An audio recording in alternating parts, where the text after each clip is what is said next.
Solidarity. Shout out to the real ones. Y'all already know what this means, right? Look. I was talking to my girl Allie today, man. So look, this for you, sister.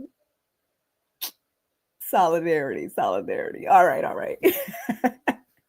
Mr. Tezz, are you still there? Oh, we good. Yeah, I'm good. Cool.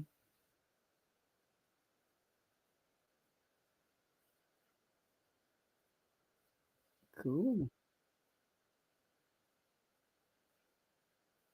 Sounds like a plan. Sounds like a plan. So, hey, y'all. Hey, as you guys can hear, Mr. Tiz is on the live with me. You guys can let me know if you can, both of us and stuff like that. Because this is my first time having a screen over here and a screen right here, and it's the same computer, and it's still working both. And not saying that, oh, you know. So, if y'all can hear us both, or if you could hear us both earlier, just let us know. That would be great. Cool. You know what I'm saying? Look, y'all like my style today. I figured, I heard there's a lot of issues going on, so I figured, I'll just be, no, I ain't saying I'm gonna be coming the way Allie do, but all I'm saying is that solidarity, and I just wanted to make her smile, honestly. Like if whenever she watches this, I want her to be like, she. So shout out to Allie, y'all. Shout out to Allie, man. Yeah, okay. Well, I guess I could tell y'all like on my end, like what happened today, right? Your girl's working today. Getting prepped up, getting ready, right, to celebrate Resurrection Day and everything like that. And while I was over there at the church, man, I got a call, and I was like, wait a minute. I looked at the phone, and lo and behold, it's Allie. I said, oh, I'm answering. Oh, hey girl, what's going on? So we talked for like a good hour or whatever, and yeah, man, it just was good to just chit chat with her again because again, y'all know that we haven't really talk like that since the last time y'all saw us live together about 3 years ago. And um, so it was just good to just talk, you know what I mean? And I feel like, she needs some normalcy, So I'm just praying for more normalcy in her life and just to have regular conversations and to not have to keep talking about this stuff over and over and over and over again. But yeah. All right, cool. We got confirmation that you guys can hear. Great. Um, oh, hey, hey. Oh, I can back up.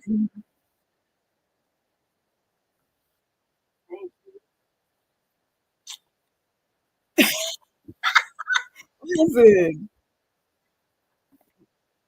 well, that's the first video that I found out about her. Yeah, for sure. And I don't know, it just came to me to go ahead and what I'm saying, solidarity. Real ones know, you know what I mean? Real ones.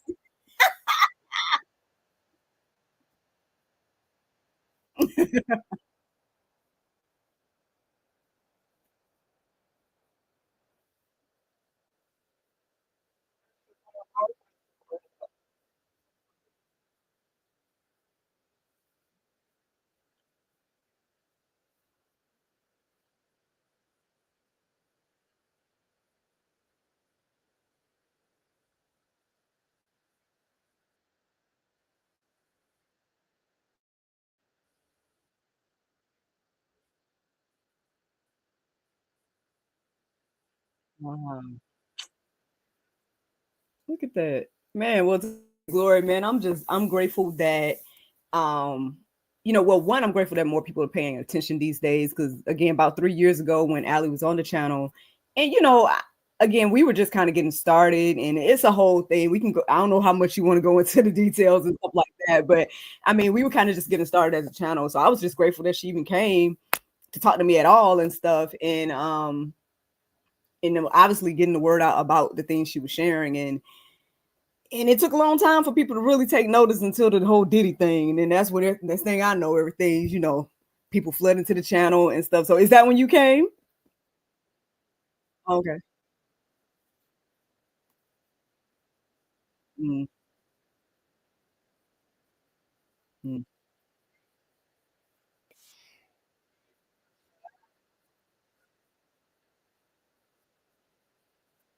Hmm.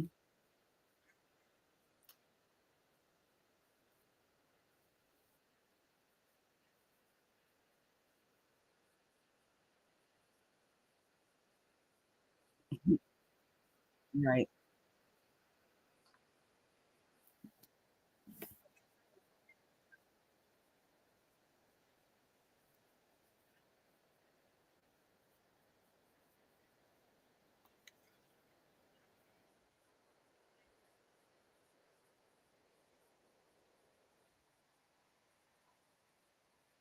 Yes.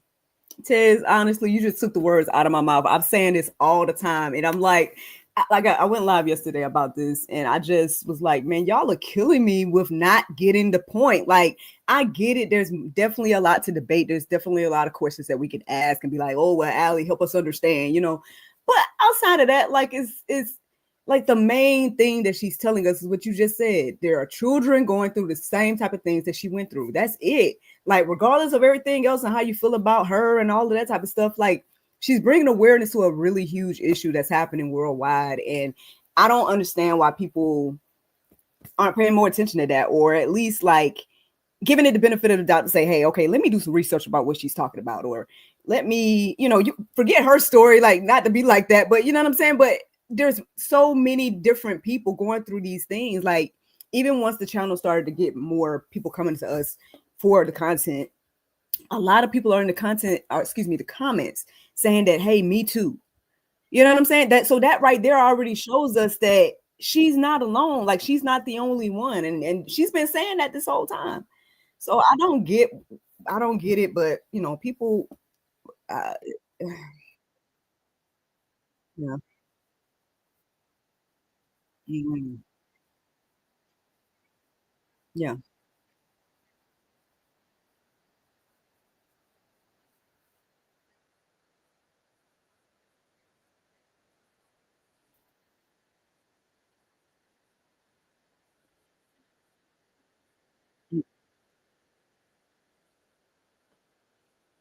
Hmm.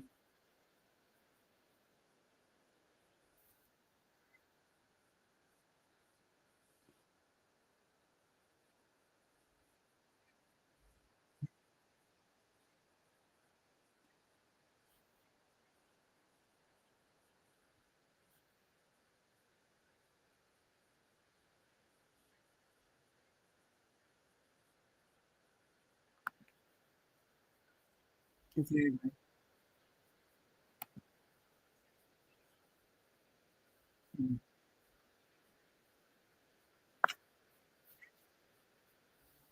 Exactly, exactly. I hate to cut you off, but people are saying they don't hear you on my end. So um, I don't know if it's the, you know what I mean, the fact that we're on the different things, or I mean, you want me to send you the link so you can come in my thing just in case? Mm.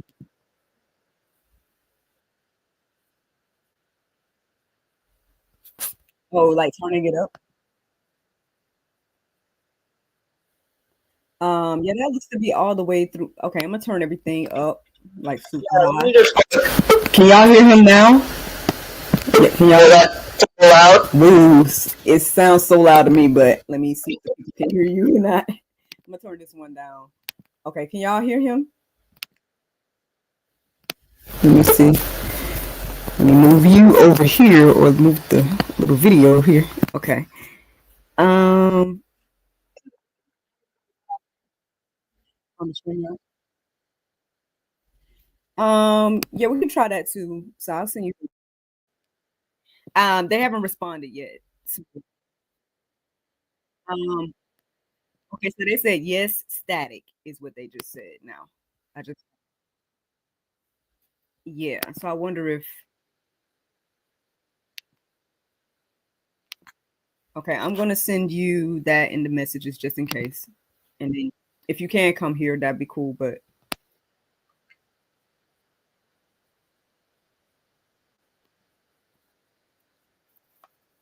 mhm. It says in call messages. It's yeah, it's on the Google, but Yeah, yeah. Oh, is it? Whoa! Everybody's coming. Everybody's coming. I was like, oh,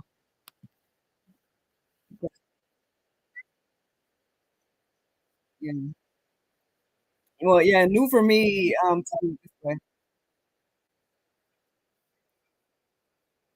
So, so well, while we're doing this, can you mind telling me? No, well, I got a question for you first. I got a question for you. So why aren't you showing your lovely face? Oh,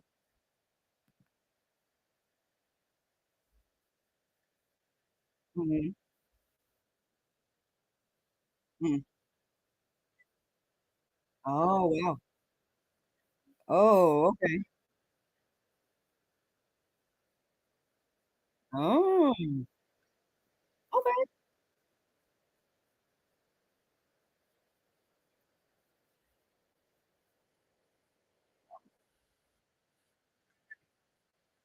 Hey, well, when you come on GSL, he's gonna come on GSL, y'all, and you know, they still saying they can't hear you.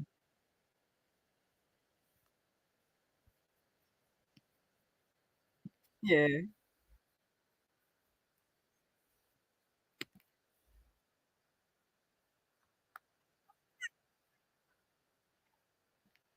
yeah, got you. Okay, all right, no pressure. I just wanted to I mean, I've had it clandestine, I guess, before, and I think the first time that happened to me, I was kinda it was kinda awkward because it felt, like, not fair a little bit. I'm like, how you gonna see my face and I can't see your face?" But at the same time but at the same time, I'm used to it now. I think it happened, like, twice on GSL, so now it's like you're the 3rd one, so it's fine.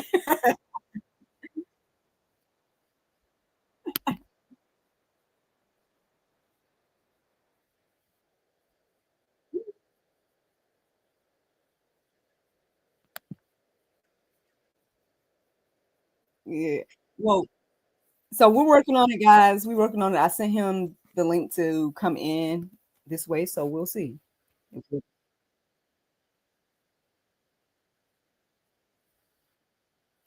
Oh,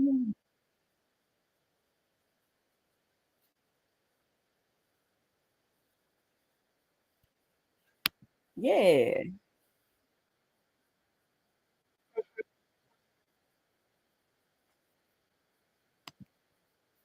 Yes, yeah.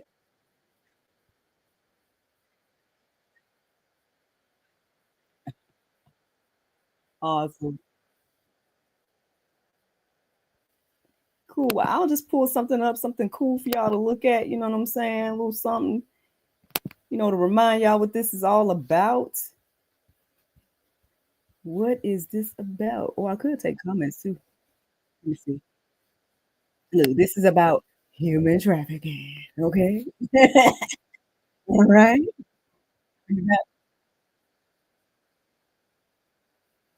Cool.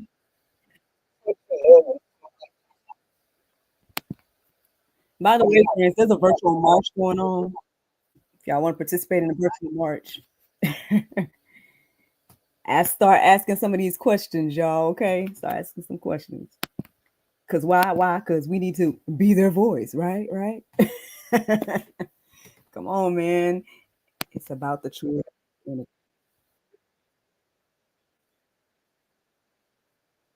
Oh, okay.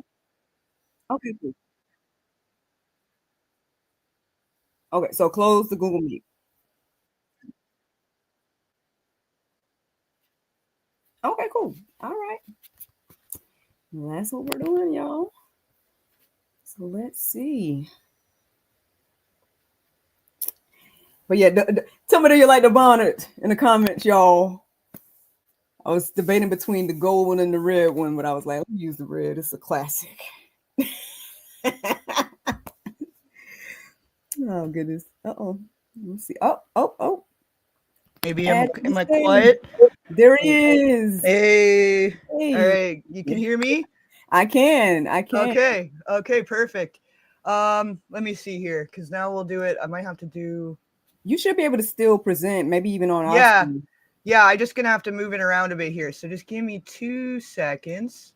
Cool. But this is cool. All right. I didn't know if I was gonna have to sign up and do a whole thing or not. But this is super easy, way easier than I thought too. Okay. So let me just bring you up for everybody to see here. Where did we go? We lost the window. Oh no. All right, here we go. And then we're gonna add your over here so that you get your view. I guess we'll have it. I'll have to show both sides here though, because then we got to present the clip. Yeah. Okay. All right. Okay. Now, can everybody hear on your side then? All right, people. We need the confirmation. Can you guys hear Tezz? You good? Yeah. Give them a sec. It's a little delayed usually. Yeah. Speaking of, let's look. In case you need more information, if you want to do a little research for yourself, we're giving you a place to start. Are you ready? Y'all ready for this? I got it for you. It's coming. Hold on. I got some links over here. Where's the... Oh, you're doing great. You're fine. All right, let me just check in with everybody on my side too here. Make sure we're all good. Everybody good? Can you guys hear? You can see? We're all in now? Oh, perfect. Smart. I like that. You're on it. Start there, y'all. For more info, there you go. And I got all the links in the description too, and links to Miracle's YouTube and everything as well. So run over there, show her some love, subscribe to her channel, all that good stuff. You guys know what to do. Well, likewise, go on over there and see Tezz. You know what I'm saying? He got way more conspiracy stuff going on than I do, I think. So, you know. It's a little low, you're saying? Hold on, let me turn her up then. My people are saying they can hear. They can hear? Can you guys hear on both sides? I'm going to turn it up a little bit more. Can you hear me? Testing 1, 2, 3. Test people. Test. Testing 1, 2, 3. Can you hear me now? Good. What was that commercial? Yeah, mic check 1, 2, 1, 2. I'll tell you about that. Yeah, I had the interlude for a sec. It's a little bit of a delay, so give it a sec, and then just let me know if you can hear both equally well. Oh, we see all good. All good. Us in Telegram, they're telling us they're good. They're in the Telegram too. Yeah. All right. So we're in. We're on. We're good. We're golden. Beauty. Yeah. All right. So yeah.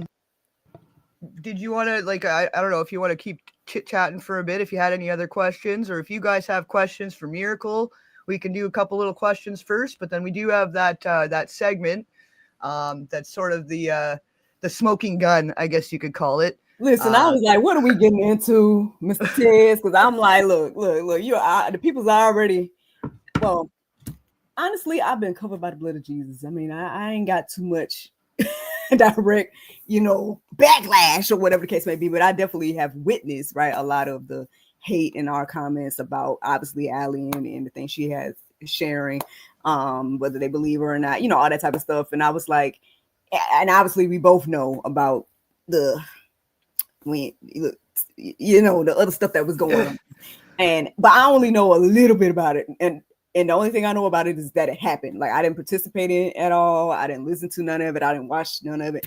So I was like, what are we finna talk about? Fair enough. And you know what, honestly, yeah, I don't really want to dwell or focus too much on the whole smear campaign thing, because for sure, we both know it was a bunch of noise, it was a bunch of nonsense, and it was just sent to distract from the main issue, right? And that's the sickest part of it all, is how much joy and gleeful almost with the one clip of Jag, how gleeful she was to have thrown a wrench in the whole thing. But it's you're throwing a wrench and people trying to spread a message about the kids, same as we were just saying, whether you want to agree with everything or believe everything she's got to say about her own story, again, it's irrelevant. It's mainly about the kids. And if you're going to come out trying to make up lies and invent a story and be barbaric about it just to shut somebody down when they're literally trying to talk about kids suffering, that's a next level of I don't even know, sadism or something, so I know there was so much that went down, and they were making up a ton of different stuff, and I don't really know all the details, because same I didn't pay too much attention to it. I wasn't going to participate in the drama. It wasn't going to do any good for the kids, right? So I think the main point is just to focus on the good things that Allie's done over the years, like, and you've been more on the inside and watching it all go down. And, you know, she's done these great events trying to spread awareness. You know, she does a ton of stuff, like even just with doing the painting of the rocks and leaving them everywhere she goes, with just little information and save the children and stuff like that. Like there's just all these little initiatives she's been taking to do with this for so many years. And it only did start just getting to be a bigger thing when, the Diddy situation came down, but it's always been an issue. It's been an issue long before that. There is so much more to it. And, you know, and as far as with CPS and stuff that she's talked about, like we've now got more proof of that too. Like, I don't know if you saw, there was that huge settlement coming down the line in LA, the LA County. There's like a $4 billion settlement coming down for thousands of kids that were in either the child care system, the juvenile centers, foster care, group homes, all of that, kids that had suffered various harms and trespasses against them, and they're getting a payout, you know. So obviously there's some truths there to things she was saying to do with the children's care system and just all of it, you know. There's so much proof in the things she said at this point that it would be silly to ignore it, you know. Well, you know what, Tezz, you know what? All them thousands of victims is lying. Okay. Right? That got to be. Let me stop. I know, no, you're funny. That's funny. It's like, legit though. Like legit. What are the odds that all of these people, and for decades, it's going back to the 80s that these this settlement is like, so what are the odds that they have all gotten together in a group to fucking make lies about child suffering? Like what about the hell kind of sick people? Yeah. They did that. That's what they did. Yeah. They got together in a little circle, everybody, all these different generations, and they thought, I'm going to make up stories about my awful childhood, you know. I don't have years and years of documents and, you know, mental health visits and all this stuff that proves it. Oh, what? Documents? Yeah. Evidence? What? Yeah. You can make that with AI. Don't get me started. Well, and that's it too, right? Like AI didn't even exist. Like that's what some people are trying to say about some of the stuff she posted. It's like some of this stuff is going back for years. That shit didn't even exist then. So you know what I mean? And who's going to go through all that effort and put themselves in danger and be losing pretty much everything to go on the road and be telling everybody what's going on, and like what would they be getting out of it? Like there's nothing to gain there. I haven't seen anything that they've gained. I mean, maybe I guess they would say that they've gained us, right? You know what I mean? The angels, I guess you would say, or people that are 90s and things of that nature. But I mean, outside of that, I haven't witnessed them gain anything from this, honestly. Like, I mean, maybe they have some peace of mind knowing that, hey, you know, there's people listening now, you know, stuff like that. But, you know, again, they lost their home. I wouldn't, like, when I first started following them since the Bonnet video, they were still in their house and they were, you know, obviously we saw the Bonnet video if she was going off. But then, you know, I went back after that. I was like, well, let me find out what's going on. And so I found her other profiles and whatnot and saw videos that they had made, like, you know, years before or whatever, talking about other details and whatnot.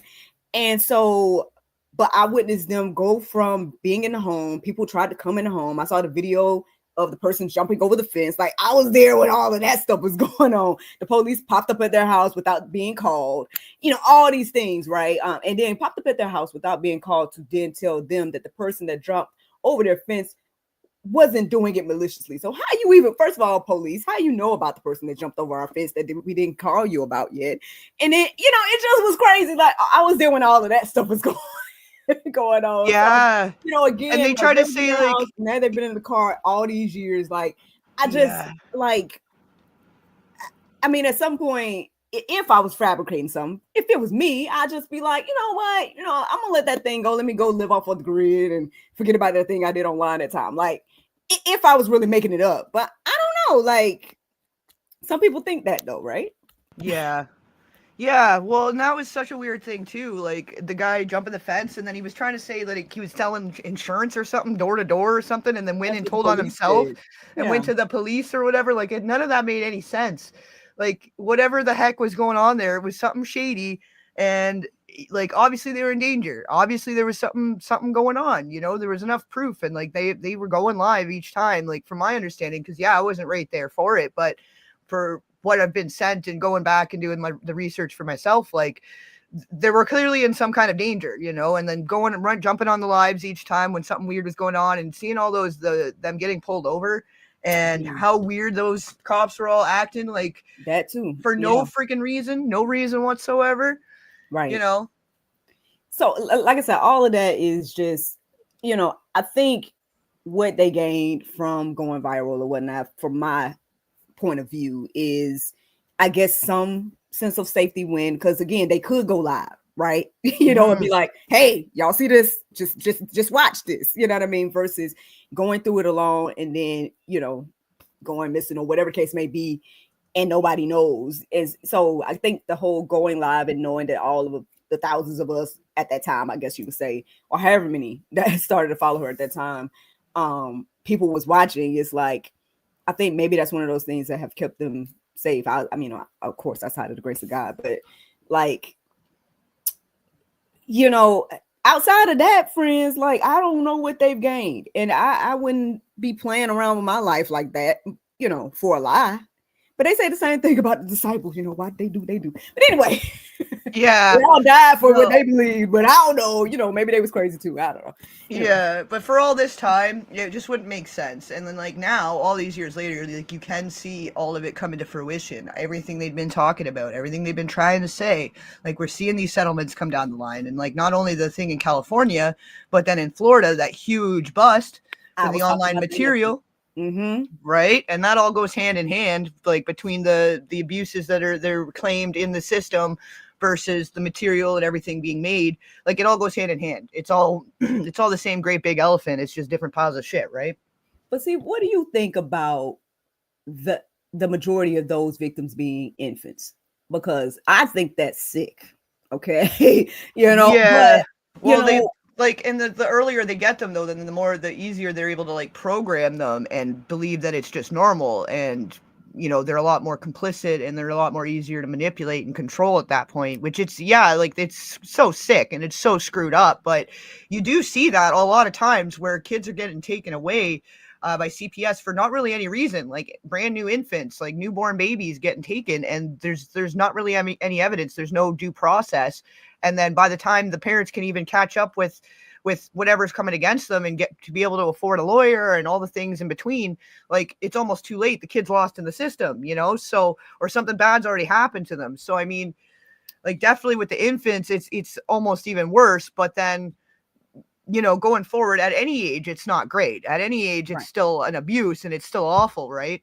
Exactly. Oh, we're getting some I want to make questions. sure we're talking about the same bus though. Yeah, go for it. The one where the one I'm talking about is the one where they said that they had like millions of videos and photos of yeah, that's the Florida bus. To the yeah. Just making sure where that they would pay $100 subscription to go to the site, and then they had access to millions of media clips, whether it was videos, pictures, whatever, but it was like millions of different items of child content. I'm sorry, I say real words. Am I not supposed to say real words? I try to soften it up a little more, like child essay material, or you know, just like explicit material. I don't understand why we. Just YouTube, you know, like we want to get the message out there, and if it's going to end up suppressing it, then that's the only thing we want to avoid. We want to get the message out one way or the other. Fair. So we do got some questions coming through, I guess. So maybe we'll cover some questions and then we'll run the clip here. What are they saying? Oh, I guess we had some trolls coming through too, so I got rid of them. Yeah. Yeah, no, Miracle's a longtime supporter of Allie. She's on Allie's team. She's not. They're a little weary, I guess, too, because of like everything that's been going on and with all of the drama too. They're like, I don't know, right? But no, yeah, I guess I had the quote unquote test. No, what happened? I guess before the smear campaign or whatever, like basically from my end, I'll just say my point of view. So from what was going on our end is that after the Diddy case went live or whatever the case may be, right? That's when people started flooding our channel for Allie's content. And that's when we started getting all these extra comments and, you know, all these things. And so while we were dealing with that, because we had all these new people now that, you know, needed information, and I remember when I first again watched the Bonnet video and how I struggled. Okay, I struggled because I was over here trying to Google. I was over here trying to look up the stuff she was talking about, and I say I struggled because I didn't have anyone saying, "Hey, go here, hey, go there." It was like, where do I go? Like, and it got to the point where they kept talking about dark web and stuff like that. And I was talking to my husband because he's all, you know, into tech and software development and whatnot. And I'm like, maybe I need to figure out how to go to this dark web. And he's like, no, you don't want to go to the dark web. And I'm like, well, I don't know how to help. You know what I'm saying, with this situation? Because people are saying, but in that process, I was seeing clips and things like that that's shared in Telegram or shared in ways where it's not, I guess, publicly. And that was another thing too. Even on my journey, I was watching the documentaries like Out of Shadows and all those things, and I would try to share. I think that's the first time I learned about what's happening for real with social media, because I tried to share the Out of Shadows website, and Facebook would not allow me to share it. And I'm like, how am I not able to share a website? Like I'm putting such and such.com and I can't share it. Like, I don't understand. So then that was my first, I guess, learning about shadow banning and all that type of stuff. Mm-hmm. So then I'm looking and I'm trying to find all this information. So I share all that part to say that, so we got all these new people, right, that is now hearing Allie's story. They're confused. They don't know where to go, all this type of stuff. So here we are as a channel, and it's just little me, right? And I got like my virtual assistant, and that's it. Like that, you know, so we're trying to comment to people they're like, where do we find this information? We're like, go to alliearmor.com. Where do you, what's this? Go to this, you know, trying to help people along the way on the journey. The help I didn't get, I tried to give, right? Yeah. But at some point I had to take a pause on all of it, because I'm like, of course, with the positivity, you get the negativity and stuff. And so that was a whole thing, like dealing with all of that. So I say all that to say that, I mean, yeah, I've been on this little journey for a while. I mean, the journey of trying to help others get the understanding has been a little bit difficult here and there, because again, you got, like you said, trolls that aren't going to get it, even no matter how much you put in front of them.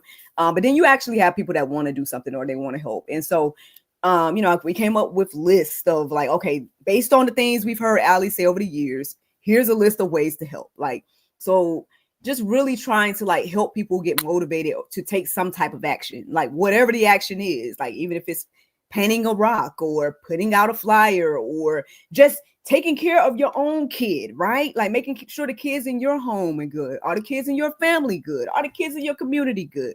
Like all of these things are things that we can do to make active change, right? But instead, a lot of people just, I say, bury their heads in the sand and act like this stuff ain't happening. When I'm like, unfortunately, you know, I was molested as a young child, you know what I'm saying? People in my family have dealt with similar situations as well.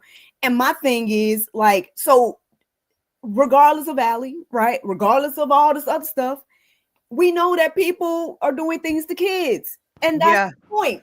Yeah, like almost everyone has a story too, whether it's like their own story or someone they know, or it's someone in the family where they've got, you know, that family member, they're like, oh, don't, you know, you need to go put more clothes on because, you know, Uncle so-and-so is coming over. Why are they coming over? How about they just aren't part of the family anymore? If we gotta, like, why are we protecting them from the kids versus protecting the kids from them? Like, just don't have them around, you know, like take action in your own situation and activate in your own local community. Cause like you can be helping with kids' school lunch programs. You can be donating to the food bank. You can be collecting all your kids' old clothes and shoes and take them down to the abused women and children's shelter. Like there's so many different ways that children are suffering that you can activate just in your own neighborhood, in your own community. Like people keep asking, and they're asking in the chat too, like, oh, well, where's the kids and how many kids she saved? What do you do? They're everywhere. They're everywhere. It's everywhere. Like millions of them are going missing every year from all over the world. And that's literally just the ones that are documented too. That's not including ones that are getting brought over that are from a third world country that are undocumented or ones being born in captivity. Those are just ones that are reported missing. So it's everywhere. They're everywhere. Look in your own neighborhood. Look in your own community what kids are missing and ask yourself why you never got an Amber Alert. Why is there 25 kids currently missing in my fucking city, but I got no Amber Alert? None of them. You know what I mean? Like start asking the questions, start pushing for change. Like, where are the kids? Who knows? They're everywhere. They're missing everywhere. They're suffering everywhere. And that's the thing. You see people posting these things on social media all the time. Like they're like, my cousin, my friend, my son. And I'm like, when I first came across Allie's story and when she was sharing everything and I'm listening to her and I can hear the frustration and stuff too. But the thing was like, things started to click and make sense, right? As she told about what was happening to her, I started to remember my childhood and like going to Walmart and seeing that wall of kids on the Walmart wall, right? Right. I never saw milk cartons, but I did grow up hearing about kids being on milk cartons and things of that nature, right? So for me, hearing Allie's testimony just opened my eyes to what is happening to the missing kids. We know there's missing kids. She's helping us see what is happening to them, in my little humble opinion. But hey, you know, I don't know. Yeah, no, and like it's there's so many common threads to so many other survivor stories, and for over decades. Oh, is that coming through on yours or mine? Is my question thing working? Oh, is that yours? Yeah, that's mine. Yeah. Okay, that's cool though. As long as it's coming up, I was trying to get it to work on my end and it wasn't working. So it's like, did it kick in? Oh, that's okay. It's all right. It's because I'm old fashioned using this OBS thing still. I got to come into this century apparentry. Yeah, that's a good comment right now. Cool. That is a good comment. The activate means gets louder. Exactly. And it's everybody together. Like the one thing I say all the time is like every drop in the ocean of influence counts. And you don't need to be an influencer to help make waves of change. Yes. You know, like everybody's voice counts. The more people speaking up about it and asking your own municipality, like, where are these kids? Like, why is nobody doing anything about it? Why didn't we see it on the news? Why didn't we get no Amber Alerts? Like exactly like you said, you see that whole wall of them at Walmart, you know, or there's the websites and stuff. But why is there never any follow-up? Where are they going? Where are they coming from? Is it because they're foster kids or coming from a group home? So they're labeled as a runaway and nobody goes looking for them. But those are the exact kids getting groomed and trained and programmed and put into this trade system, into this trade and transportation, right? Right. And see, so what do you think about, and not trying to be political, whatever the case may be, but all I'm going to say is they say that there was all these kids, right, that was coming in, right? And then now they gone. They don't know where they're at. But still, somehow we're still having this conversation today. Like, oh, where are the kids? Like, what do you think? What do you think? Well, this is it, right? And I guess, because some of them just don't make it, they don't make it out. Like, there's that difference of what they're calling, like, there's a hierarchy, right? So there's like the expendables that they're using for even more sick things. And that's in turn trauma for the other kids involved to have to witness that. And it's like, well, if you're not going to do what we say, look what's going to happen. You know what I mean? So there's like, it's two sides of the coin there that, you know, some kids just aren't making it out alive. And then other ones are going through a lifetime of suffering. And then what happens to them? You know, like all of that is a wound that can never be filled or healed. You know what I mean? Like they spend a lifetime, even if they do get out of that system, it's a lifetime of healing and recovery and therapy and all these things. And it affects your life for the rest, like it affects you for the rest of your life. It leaves an imprint for the rest of your life. You know, so we need to start being more proactive as a society rather than reactive after a child's been harmed, right? Exactly. And I mean, I know people, they often come to the channel and they're like, why are you doing this? Oh, you're just trying to make money off of Ally, blah, blah, blah. You know, I'm over here like, man, I'm probably one of the few people on YouTube that actually talk to Ally. Like, you know what I mean? Like at the end of the day, like, that's the whole thing. We ain't even got to go talk about that. But what I was saying is meeting her, hearing her testimony, it has definitely influenced me in a variety of ways beyond just wearing this little bonnet thing. I'm talking about, again, I'm doing things like homeschooling my son. I never knew or never thought or never even realized that I was going to be super hands-on the way I am with him. But hearing her testimony is one of those things where I'm like, I don't care about my kid going to no school and getting indoctrinated anyway. Like he can get, you know, I mean, he is in a virtual public school right now, but my thing is I know what he's learning. You know what I'm saying? I can see, you know, and all these different type of things. And so, you know, that's one thing that I'm doing in my own household. You know what I'm saying? I work at the church that I go to, and I'm, you know, try to be a positive influence or person for that, you know, those children there. You know, it goes on and on, the things that we can do. And we often think that it's small for some reason. Like we think like, oh, that's, you know, that's not big enough, I guess, because you feel like you don't have influence or whatever the case may be. But we all have power, right? We all have influence in our own circle of influence. We don't have to worry about, again, thousands of followers and all that type of stuff. There's so much power still in one-to-one.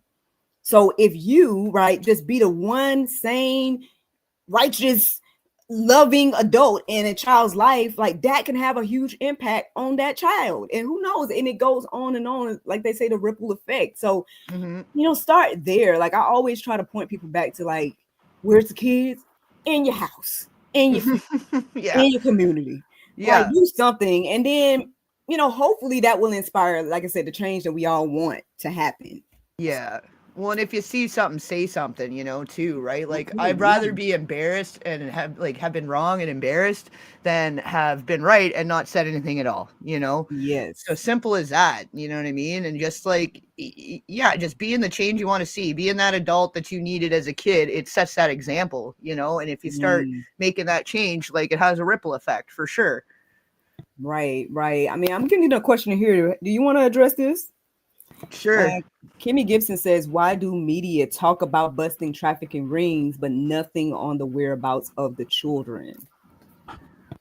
I would say it's to protect them, because if they're getting, if you're going to be taken, okay, you think about this, like if it was drug trafficking and you went into a drug dealer's house and stole a kilo of cocaine, you don't think that's not going to put you in some danger? Probably, right? So if you go and you take the product away from a trafficker, which in this case is children, you're putting yourself in danger. They're in danger. A lot of them are probably being put in witness protection, and they're going to a facility to get rehabilitation and to get some care. And knowing where they are and announcing where they are publicly is a danger to them. It would be dangerous for them. Because it's the same difference. You're gonna steal from a drug kingpin, or you're gonna steal from a drug trafficker, right? Like it's or a human trafficker. It's the exact same thing, if not worse. Because once you sell the drugs, they're gone. It's a one-time deal. But with the children, it's a commodity that keeps on paying off. It's something they can keep on selling over and over and over again, right? And then when they're done with that, who knows what happens and what they do, and whether there's some information that out there where people sometimes they're taking the kids' organs and disposing of them after, like when it's like their 10 years are done, and then you know what I mean. So then they get theirs out of it that way. Like there's so many other ways that they're consuming and exploiting and trading. And it's not just when they're alive. Do you know what I mean? Which is even more sick when you think about it. Yeah. I mean, again, the human trafficking period is bad because, again, this is happening to men, women, boys, and girls, right? But like I said, there's just something very, very sick, sinister, I say even demonic when it comes to like the kids. You know what I mean? Like, don't get me wrong, it's bad when it's happening to the adults too. I'm not saying it's not, but what I'm saying is the ones that can't defend themselves, the infant. Yeah, ones that can't use their words yet, they can't express themselves yet. Yeah. But where do you think the adults in the industry, in that kind of industry, that only believe their worth is selling themselves, where do you think them kids come from, or those adults come from? Where do you think they grew up in? What do you think happened to them to lead them into that life of being on the streets, selling themselves on the streets, doing drugs, all this stuff? Like it all goes hand in hand. Like addiction and things like that. It's not a disease, really. It's a result of trauma. Somebody's trying to self-soothe the trauma. And then some of them, they're so vulnerable and they're so broken down that when they get to an adult, and then maybe it's legal as an adult to do street work or whatever, but like, why is that though? What brought them there? How did they get there?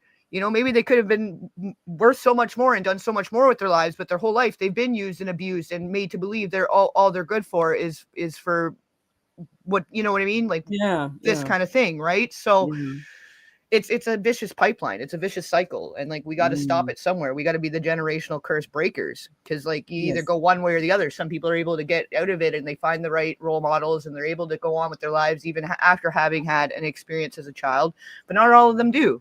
And then some of them do turn to crime, or they turn to, having that harsh, rough life. And it's just all they know. Right.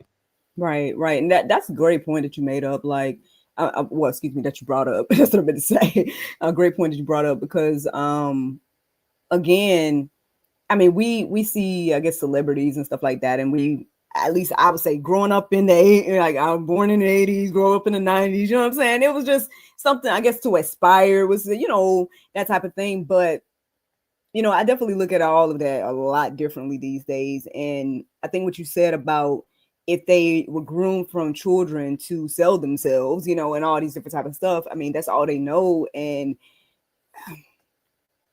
so we can do something about it, right? Like we can be the change, right, that we want to see. So at least again, in our homes, in our Yeah. family, in our community, right? And start there. Like, I get it though. I get it. Like, you hear Allie, right? And you feel like there's like a call to action to like, let's go kick some walls down, right? Let's go to the tunnel, or whatever the case may be. And I get it. And some people may have that gift, right? It might be your calling to do that. So I'm not going to hold you back if that's what Yeah. is leading you to do. But instead of getting so overwhelmed by the big sensationalized issue, right? I mean, start small, man, because it's not a small thing. Like I said, I was in this training program not long ago with the church or whatever, and they were talking about how if a child has at least one adult in their life that they could, trust and things of that nature, like how much of an impact that would have on their life and their, positive outlook and all the different things. And so if all a child need is one, let's be the one. Yeah. Like, and you know what you needed when you were a kid that was missing, So how easy would it be to just be that flip side and to give back in a way and make that change and not become the evils that trespass against you, right? Like, go be that better role model. Do what you can to do the right thing and in your own family and nip it in the bud, right? Like, if a kid's telling you they're uncomfortable about something or somebody, like, do something about it then. Let's not wait until it's progressed to something more awful, like, because it can start off as just like inappropriate comments or inappropriate, just different little things, and the kid will try to say something. They'll be like, oh no, they're just no, just don't it's nothing, don't whatever, like, it gets dismissed so easily, right?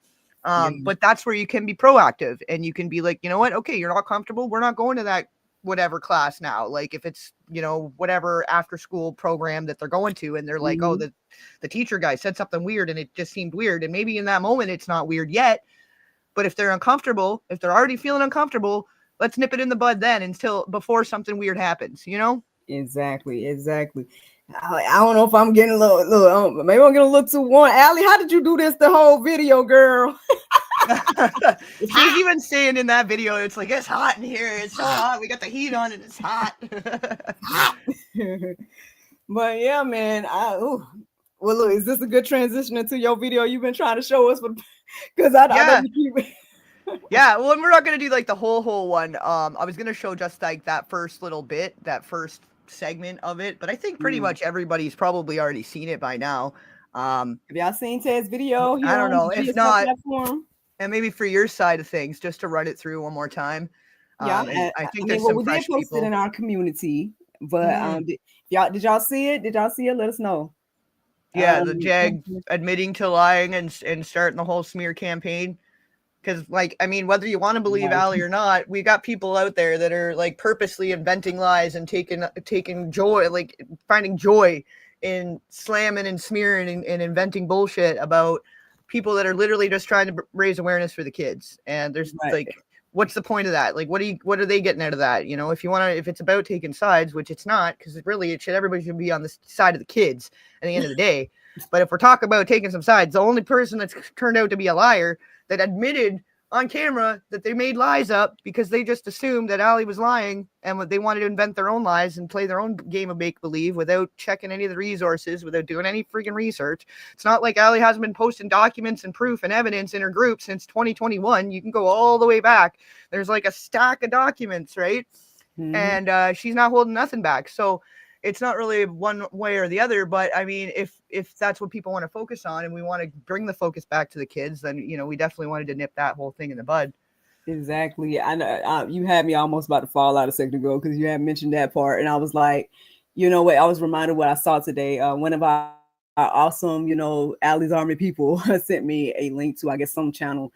And in their description, or in their, like, it's just like a screenshot. So, you know how you have the channel title and then like what the channel's about.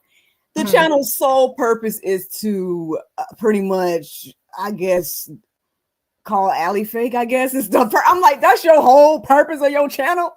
Yeah. Your only content is trying to smear someone else. And if you're talking about who I think you're talking about, it's like you already got a history of harassing and I stalking. don't know who it is. I don't know who it is, And bringing harm to women, and you've got like you're a felon convict, and then you're out here harassing and stalking and running a smear campaign against women on the internet, and that's your job. You're going to be spending 40 hours a week doing that. Like,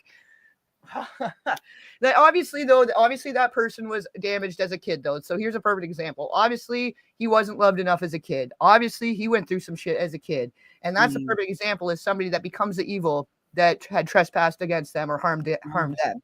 Where obviously, he does want to do music and stuff. I've seen he's got a couple streams where he was doing his music and whatever. And if that's what you really want to do, if you put half of your energy that you're putting into slamming somebody else and stalking somebody else and trashing someone else into your own endeavors, you could get somewhere with that. And I'm sorry that somebody didn't love you enough and didn't care for you enough. But you could also be fighting for the kids that are in that same position instead of being the evil, rot, evil to the core that came in at you, that changed your soul, that broke your heart when you were a little kid. Why are you going to be that same thing that broke your heart as a kid? Does that make you feel big? Does that make you feel tall? Or are you going to stand up for kids in that same situation, right? Right. Like, you're hitting the nail on the head to me. Making an assumption they're watching because they got nothing better to do than sit around watching everybody talking about it and trying to collect new content to do their smear campaign. So I'm assuming they're watching. And you know what? I feel sorry for you, bud. I really do. And I'm so sorry that nobody loved you well enough that you had to become a total jerk off in your adulthood. That's real sad, man. And I hope you do better. I hear and feel the passion coming from you. I'm getting a little fired up. I'm trying not to let come. It's very serious what you're saying, but I don't know. It's just something about delivery that's humorous to me. So I just kind of, I can't see you, but I can see you. Like, I'm a little fired up. Maybe I'm being a little extra. Yeah, but man. It's true though, right? Like, come on, let's be so for real.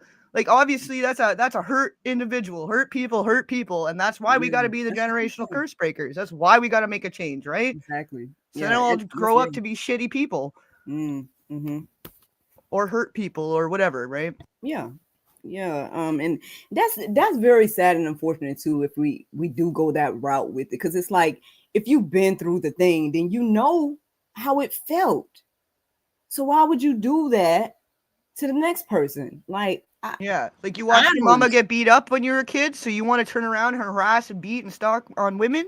You want to treat women like shit because you watched your mama get treated like shit, rather than protect the women that are getting treated like shit, or the kids, or even men too. Little boys get hurt too. Yeah. So you're gonna be that hurt little boy and lash out at the world and be a piece of shit, or are you gonna protect that little boy and heal some inner child wounds?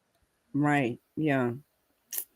I mean, we all have those choices, and unfortunately, like I said, I often question the free will. I'm like, wow, Lord, like, we don't deserve it. Look what we do. Like, But I mean, I do get it because that's the only way to love. But I just don't understand why we do each other this way. You know what I mean? Like humans, like, why are we treating each other this way? Like, I was thinking, like, I was wondering, like, is it an animal? But I don't know. Do the animals do it better than us? Like, I don't know. Like, why we? Yeah. Well, yeah, depending on which animal you're talking about. Some animals are pretty vicious too, right? But like, we could be so much more powerful, united, and standing together for a good cause instead of just tearing each other limb from limb. Like, we're not getting nowhere doing that. Like, it's so primitive. Like, you're just showing how degraded and degenerate the society is when you're acting like that, when you're out there and building a whole platform over smearing and talking shit and having a foul mouth, talking about going to go over there and beat, got this woman, the mom, apparently, the bio mom, but not, like, going over talk about she's going to beat their ass and all this stuff. Like, what, are we in high school? Are we in high school? I'm going to meet you out by the bleachers and we're going to have a fight? Like, how about we be grown-ups and we stand up for the fact that we all know that we all been hurt as kids. There's a reason everybody got so much anger. There's a reason everybody got so much, you know what I mean? And there's some people using it for good, but then you got these idiots over here using it for evil. And what if you just got on the right side and did something good? You could have more purpose and feel more proud and feel more fulfilled. Like, it obviously isn't fulfilling if you're running your life on drama and negativity and just tearing people down. How do you build a platform on tearing people down? You feel great about that? You feel good at that money tastes good? That money tastes good? Probably not. At the end of the day, this is why people got addictions and shit, because they ain't feeling great about what they're doing either. It's about what happened to them and then what they're doing that's not positive, There's Right. better things. You could have a purpose, right? Exactly. Exactly. And like I told you, I didn't listen to any of it at all. The only little piece I heard was from the clip, which I think you're going to be playing, right? And to me, again, all I heard was threats of seemed like more abuse. You know what I mean? Yeah. To both. Showed us You exactly know, why she run. Thank you for showing so us exactly why she ran away from home to begin with. you know, I don't know. But I guess my question, and I know Alan, I was talking about this a little bit earlier, but I think my question was like, how do you believe you're on the right side when you're doing evil things? Yeah. And I'm not saying, I'm just in general, not to nobody, but you know what I mean? In Like general, though, if exactly. you're Everybody that picked a doing, side and jumped on the whole smear campaign train and allowed themselves to I get wasn't even talking distracted. about them. Okay. You brought it All back. right. No, no, I mean, but yeah, In general, though, yeah. them. I guess again, I don't know what all y'all said. I ain't hear none of it other than what's on Tezz video. Yeah, and I only really know what people sent me clips and stuff and different little things like But to what I'm put the saying, video even together. like people that somehow people feel like they're right when they're doing these things, like, and I don't understand it. Like, so, or you're just pushing your humanity to the side to then do the evil, like, because again, I can't imagine, like, how. This sounds bad, but like when it comes to the subject we were talking about earlier, which I guess I need to find a better way to say it. I guess the essay of the infants, Yeah. you know, it's like how do you push away reality, push away what's happening? The baby's crying. Oh no, push that away and do the thing. I don't get it. How does that? Yeah.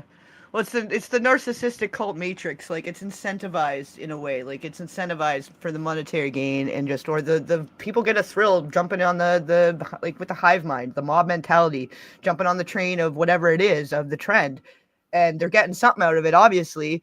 But how is that worth more to you than making a difference in kids that are suffering, than like doing something for them, doing something positive, right? Right. Like, I don't understand it, you don't understand it, and it's hard for good-natured people. They don't understand, right? Like, Right. and that's just what it is. Like, we're just not the same. We're not the same. Not like us. What was that guy's song, the Not Like Us? Yeah. Well, And an A minor or whatever, yeah. the whole freaking song, right? Like, I guess, I mean, I guess they told us, didn't they not like Right, exactly. So, and who knows what kind of sickness Yeah. they have and what kind of damage they've got that Mm. turns them into that's what they want to do for their life, and that's what they want to put out in the world, is just more negativity, more, more hate, more bullshit, really. Yeah, I don't know. Well, bro, I mean, hey. Do your people have questions for me? Yeah. Well, like they're having their own chat kind of thing in the chat there, and I was hoping I could get the thing to pop up, but it's not doing it. It's not.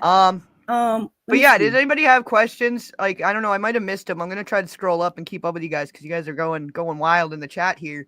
But do you guys have any questions directly for Miracle? If you want to reiterate, if you have asked them already, I'm sorry if I missed it. But yeah, if you want to reiterate them and drop them in the chat at the bottom here, and I'll catch up on the bottom. I wonder, can questions?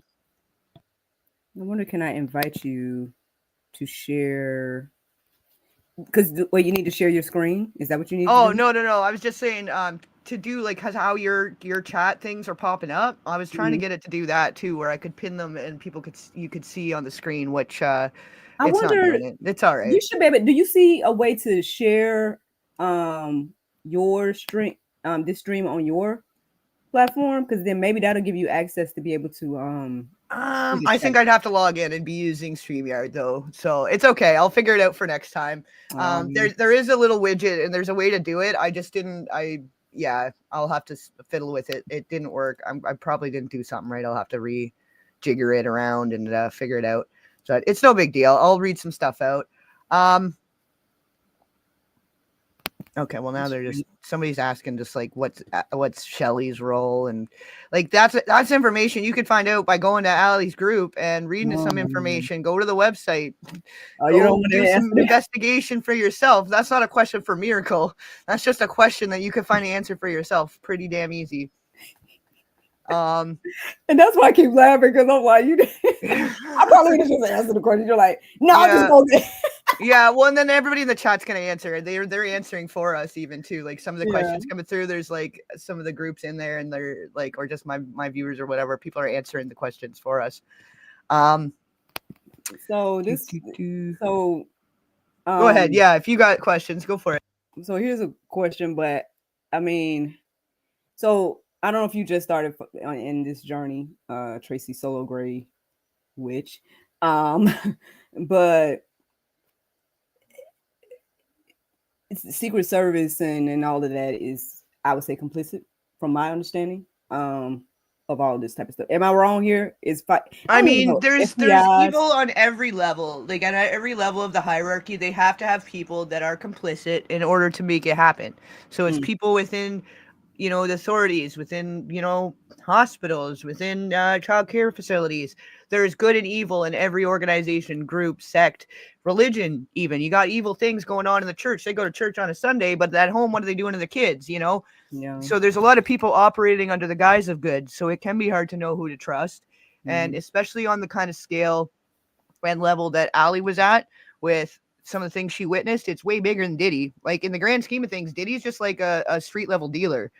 He's got the trap house that everybody go party at. That's literally it. There are people way above him, and there's bigger things going on there, and it's not just a Diddy situation, So what she was touching on, what she's been exposing, put her in greater danger than just people that are just taking part in the Diddy trial, Right, exactly. I know someone's asking this, Allie and Shelly. Okay, is that what we're answering? Yeah, go for it. You can answer. Yeah. So yeah, I talked to Allie today a little bit. I talked to her a bit in the them. DMs, but you had a full chat with her, so you go ahead. Yeah, no, yeah. So we actually talked today, guys, and they both are fine. I've been trying to let you guys know because again, a lot of people have been coming to the channel saying, wasn't she abducted or something? I'm like, I don't know where that came from. I don't know why y'all saying that, but she's been on Telegram talking. Like I've been chatting with her, and then like I said, literally today we were voice video chatting. So I saw both of them. I heard both of them. They both are fine. They both are alive and well, and I think that's the best. So okay, yes.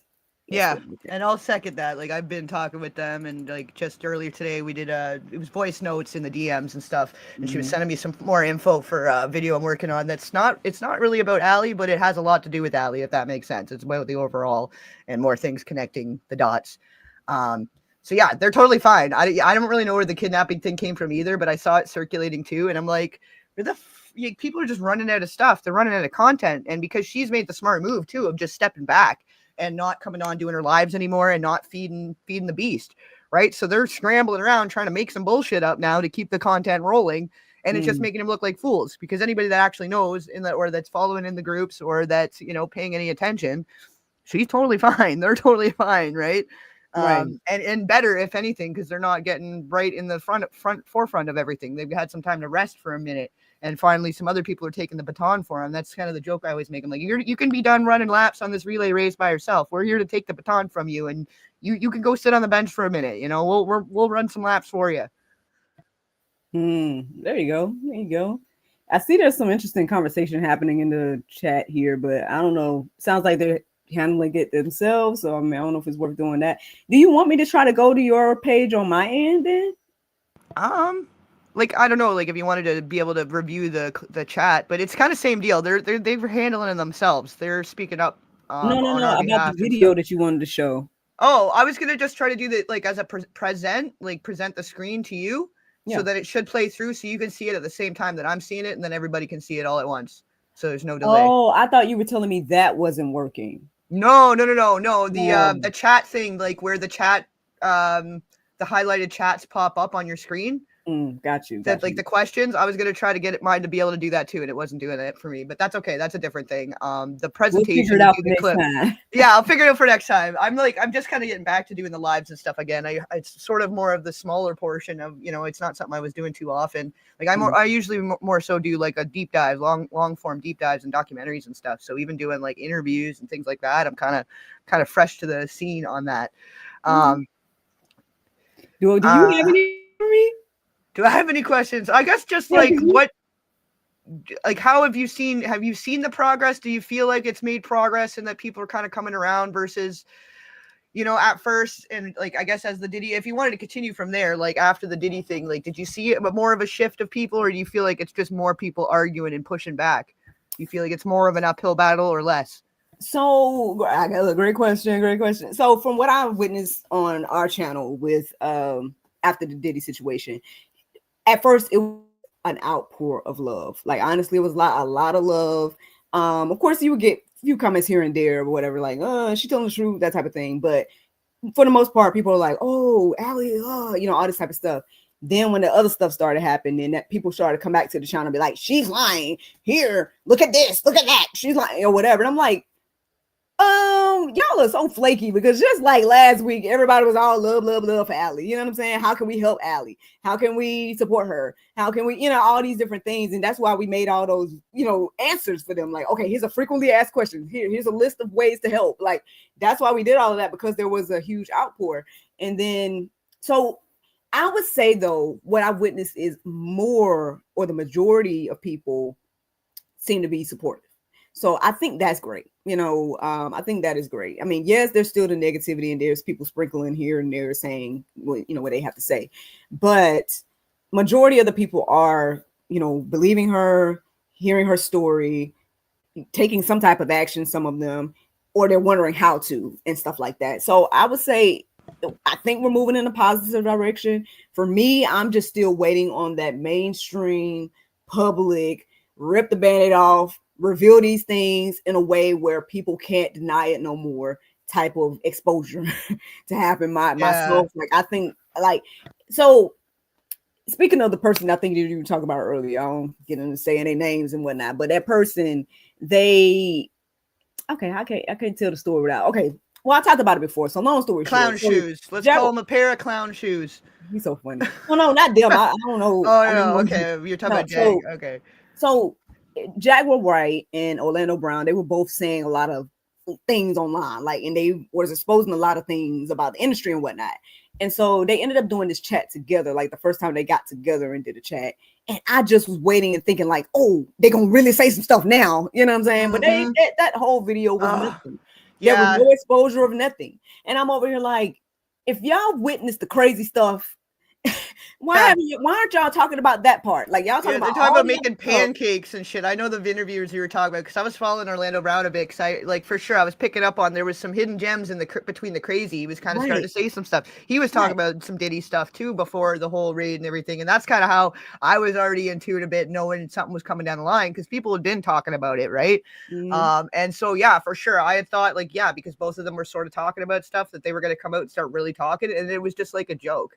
It was all theater, you know, so that was a little disappointing for sure. Yeah. So, and then that's when, like I said, I never did watch anything that she had to say about Allie, other than, again, the video that you showed.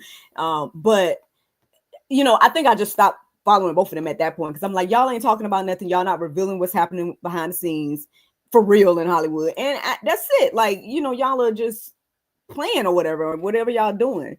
And so, yeah, I can't remember why I told you that. But yeah, that just was something that, you know, just kind of crossed my mind to just bring up. I've been seeing some comments come in. Here's one. She's asking, I have a question for them. How do you know who to trust in order to help others that may need help?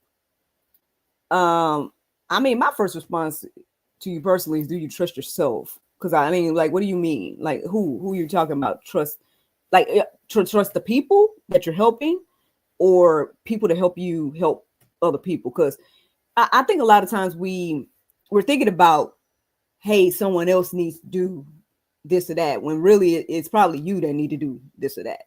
So you can help me understand, you know, where you're coming from better, unless Mr. Tezz has a better answer for you than what I just said. I'm just gonna say, like listen to the victims, you know, like that's something that Allie, like in the beginning, Shelly really wanted to help Allie and wanted to take her to the station and make reports and whatever, and not knowing that one of those that had trespassed against her was part of law enforcement. So if they're pushing back and that's not the way they want to go about it, they just need to get to a new place and to feel safe and to feel protected. You know, go with that. Don't pressure them to go to the station. Don't pressure them to take action or file a report or do this or that. If just getting out of that situation is helpful enough and that's what's going to make them feel safe, let's go with that. And just Right. 1 sec, I just want to address something that's coming up in my comments. This Okay. AI bot, which obviously you're a fucking bot, so like that's first off. But secondly, if you're sending money to a Venmo, you're interacting with a fake Allie page. And that's something Allie's talked about like dozens of times, that she's never asked for money. She doesn't take donations. She tells you, like, go help kids in your community, go help local food bank, go help kids lunch program.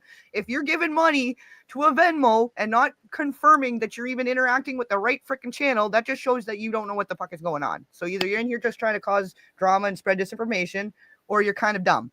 So I'm sorry, but figure it out, or I'll just have to remove you from the chat because you're obviously lick the truth. Okay, how about go lick your mama? Bye. Because it's just dumb. They're just causing shit. They're like, yeah, I have proof. She has a Venmo. I sent her money. Well, she don't have no Venmo, so I don't know who you're sending money to, but you're kind of dumb. You got to be dumb if you don't know what's actually going on, and you don't go to the actual website, and you don't go to the actual group and find out for yourself if there is the right avenue to send money to. That's something she's mentioned like so many times in her streams, that there are fake TikToks, there are fake accounts, and they're asking for donations, they're asking for this, they're putting stuff behind a paywall, yada yada yada. And if you're still falling for it, that's a you problem. Sorry. Maybe that was a little rude. I was maybe a little rude there. I have to. Hey, They said lick the addressed truth, so I them. went for it. They're bringing the street out in me. All right, I'm not trying to be that person no more. That's what my kid life. I grew up kind of rough, so I had to do survival. So you had to kind of lick back a little bit, spit the venom a little bit, bringing it. Trying to change his life. Y'all let the man change his life. Come on now.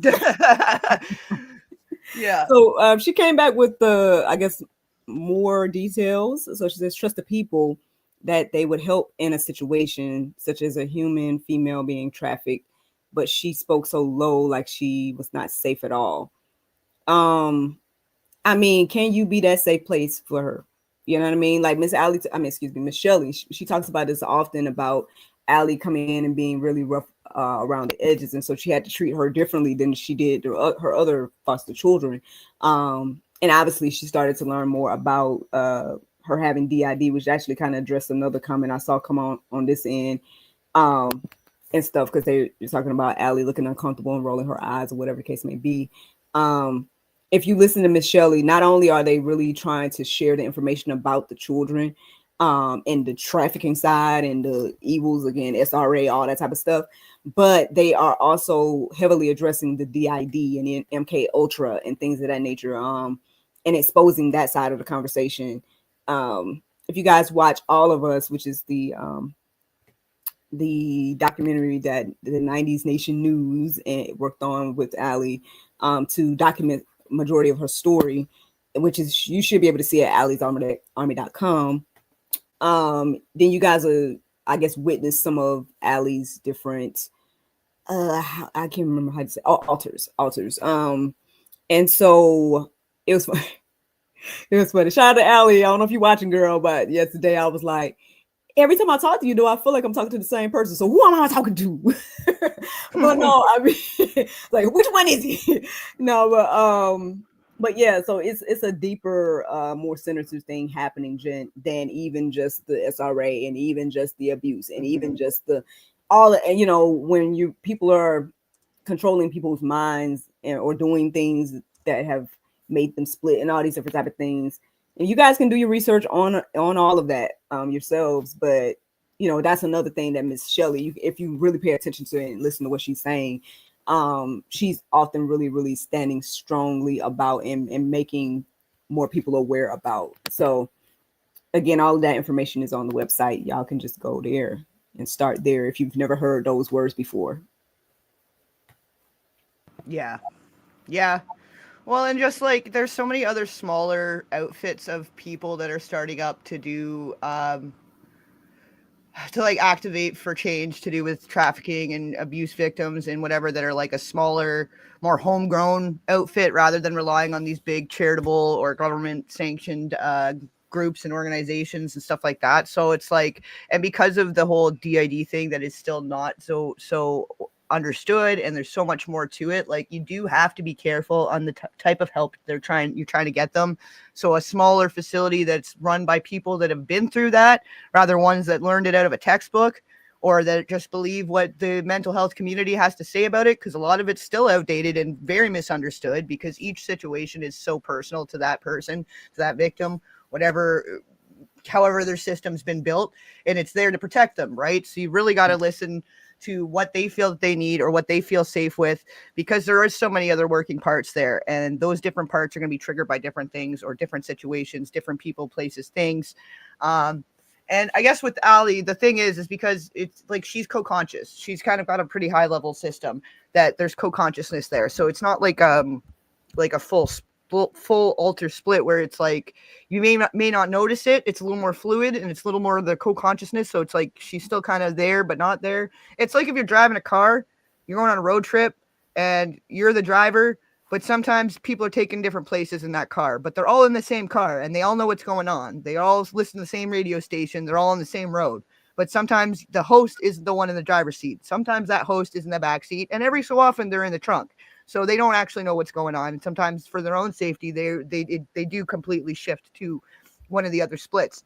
But again, it's different for each and every person, you know? And I think for a lot of people, that's something that can take years to fully understand your own system, let alone the overall, because it's not one size fits all. It's not one of those things that you can take a wonder drug and it fixes it. Not that a wonder drug fixes anything. We're starting to figure out that, you know, some of the medications over the years, antidepressants, all this stuff's been doing more harm than good in some cases. Like you look at some of these medications supposed to make you happy, but the side effects is you want to off yourself.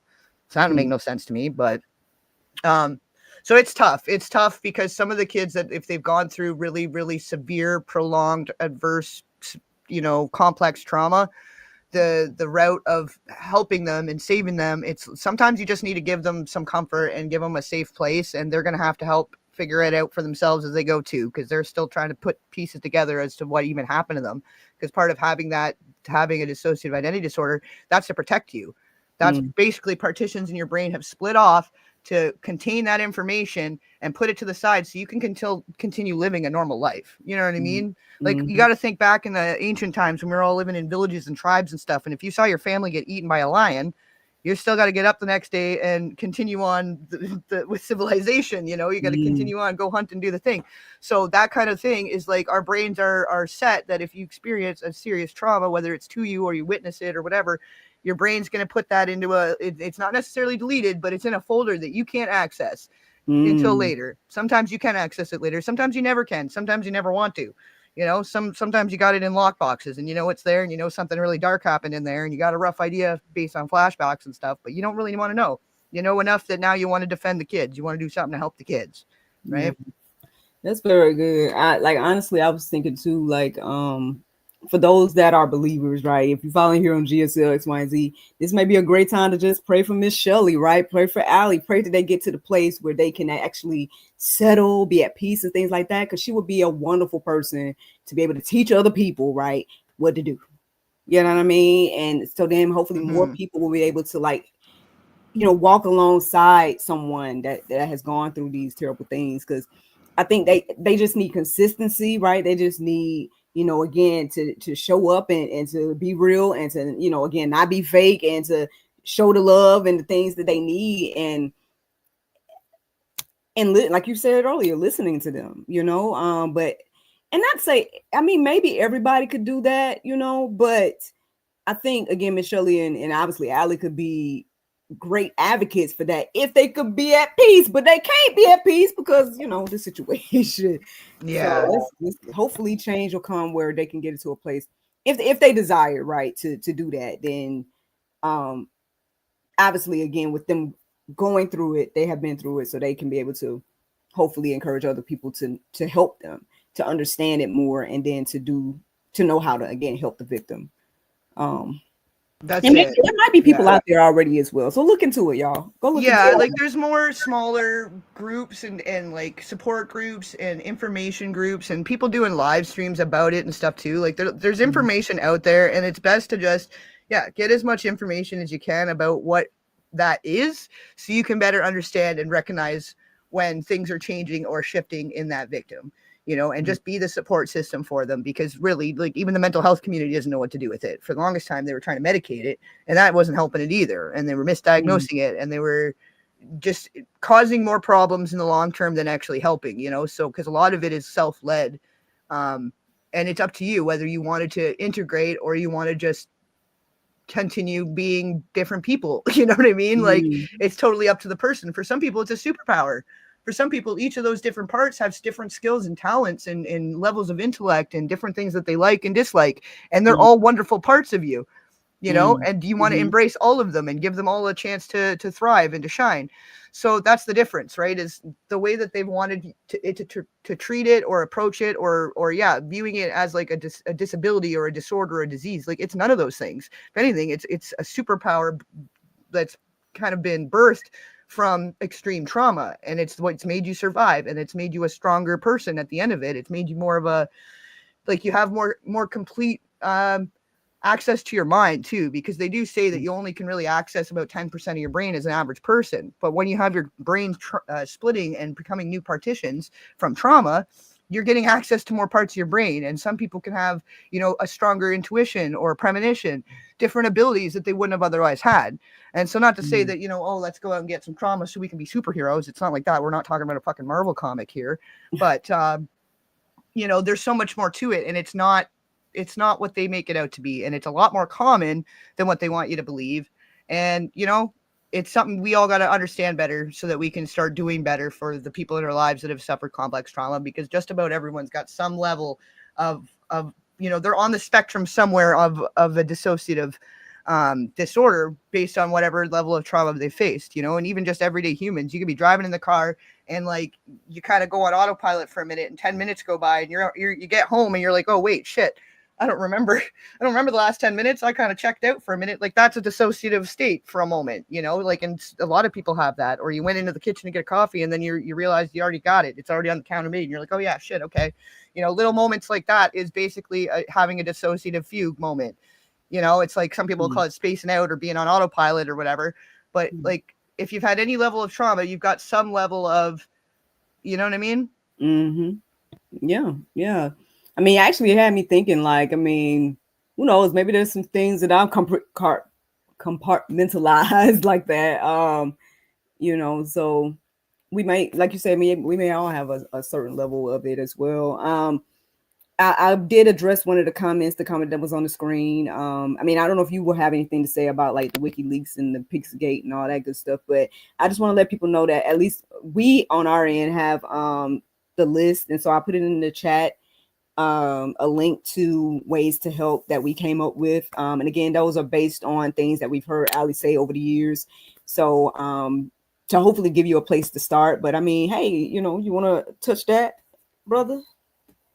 WikiLeaks, Gate. Yeah, like, I mean, take everything with a grain of salt and do your own research, cross-reference, you know, do your own due diligence, because everything that's out there, you never really know what kind of agenda and what kind of you know, what narrative they're trying to spin. And I think with WikiLeaks, I think there is some level of like, they're just trying to get the truth out there, because I think that's where like a lot of those emails and different things were posted. Oh yeah. But I mean, not to err on the side of conspiracy theory, you know what I mean? So with all of that, there's so much data there. So if you pick one rabbit hole and go down it and do some of your own research and just draw your own conclusion, use your own discretion, because there is some stuff out there and people will post some stuff that's not necessarily the truth.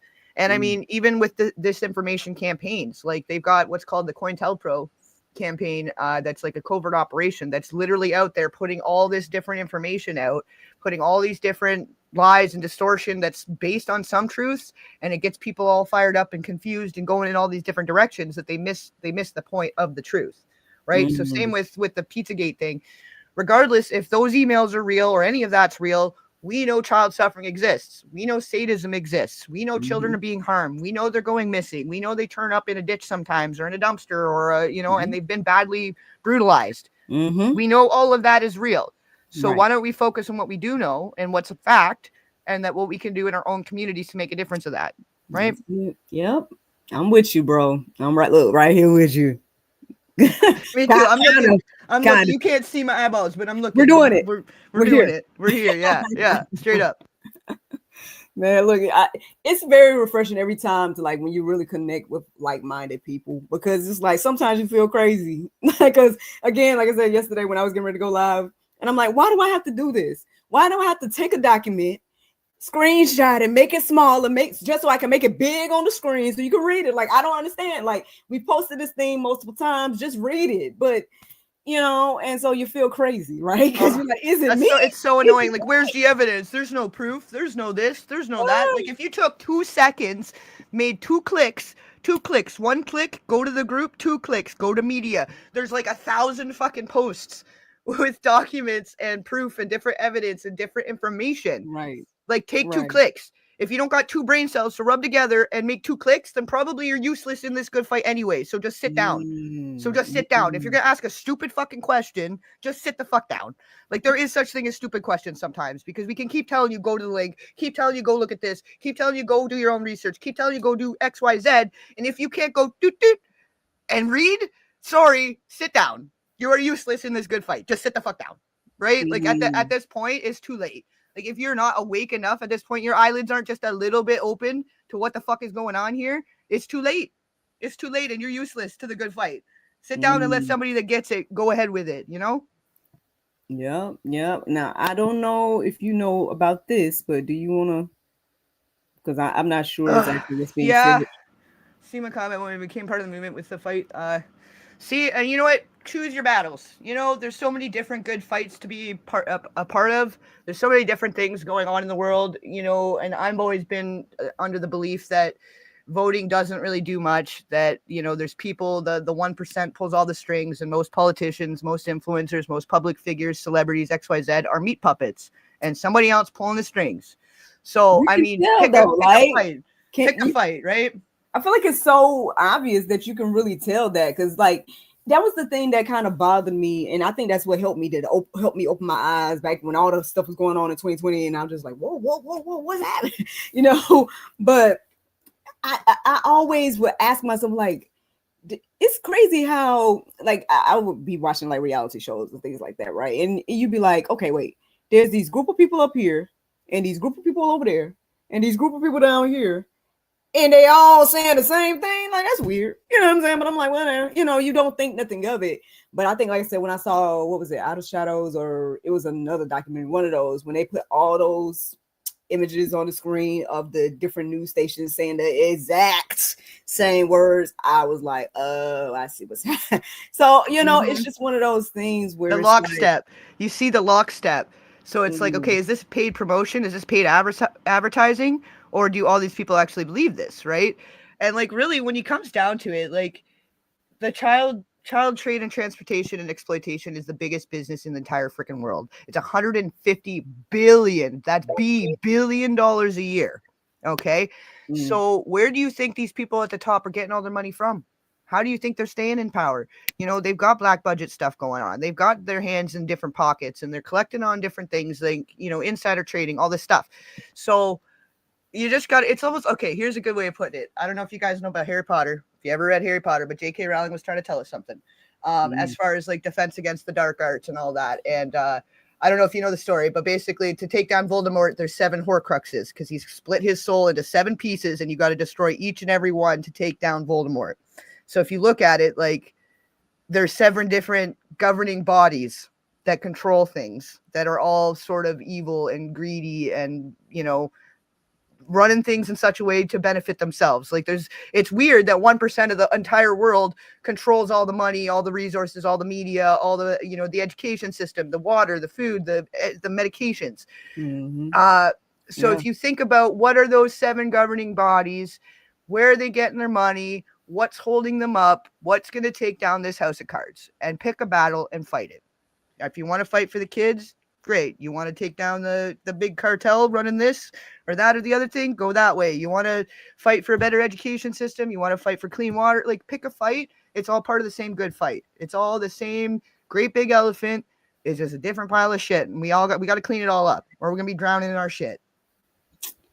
I mean, there you go. I mean, everybody has like different things that they feel strongly about, right? And that's okay. You know what I'm saying? Like, at the end of the day, like you just said, if we all do something about the thing that we feel strongly about, then things will get done in a variety of ways for a variety of issues, you know. So there's nothing wrong with it. If this not your fight, that's fine. You know what I'm saying? Maybe it's just me and Tezz's fight. You know what I'm saying? Yeah. Like you go fight for the other things that you feel led to do. Well, you And feel compelled to. Like Erin Brockovich wanted clean water. She went on a fight. They made movies about her because she went and just didn't take no for an answer, didn't listen to the officials. She did everything against the grain. And now she's a celebrated woman for having made a change just in that little town to get them clean water that wasn't contaminated by the industries, right? So as a small example, like pick your fight and go run it. Go run it hard because you can't do 10 fights at once, right? Oh, it's funny. Okay, somebody's mentioning, I guess I've got a different accent going. When I get a little mad, it's like my streak comes out. It's my Mexican side comes out a little bit. So I get a little bit of the accent on. It's like the fire, and a little bit of salsa, the spice. So that's probably why I sounded like a little different there when I got fired up. I saw the people in Telegram. They said, "Hold on, wait, I got something for you, bro. I got something for you." They say, yeah. Where is it? I just saw it. Man, I wish I don't like to misquote. People that know me, they know I don't like to misquote. Hold on. Wait, I just saw this coming and it was good. Oh yeah, they said Allie's fire. Maddie is coming through Tezz tonight. Oh yeah, I get fired up like Allie does. Yeah, when especially in that bonnet video, she got fired up. All right. Oh yeah. Yeah. And they said, I'm here for it, and miracle is to calm. Like, I mean, look, I just want good balance tonight. You know what I'm saying? Yeah. You know, I'm gonna set a couple of you guys up with mod privileges because it is getting a little busy in here, and I'm trying to keep track of everything, but I don't want to be taking too much attention off the conversation. Remove. There we go.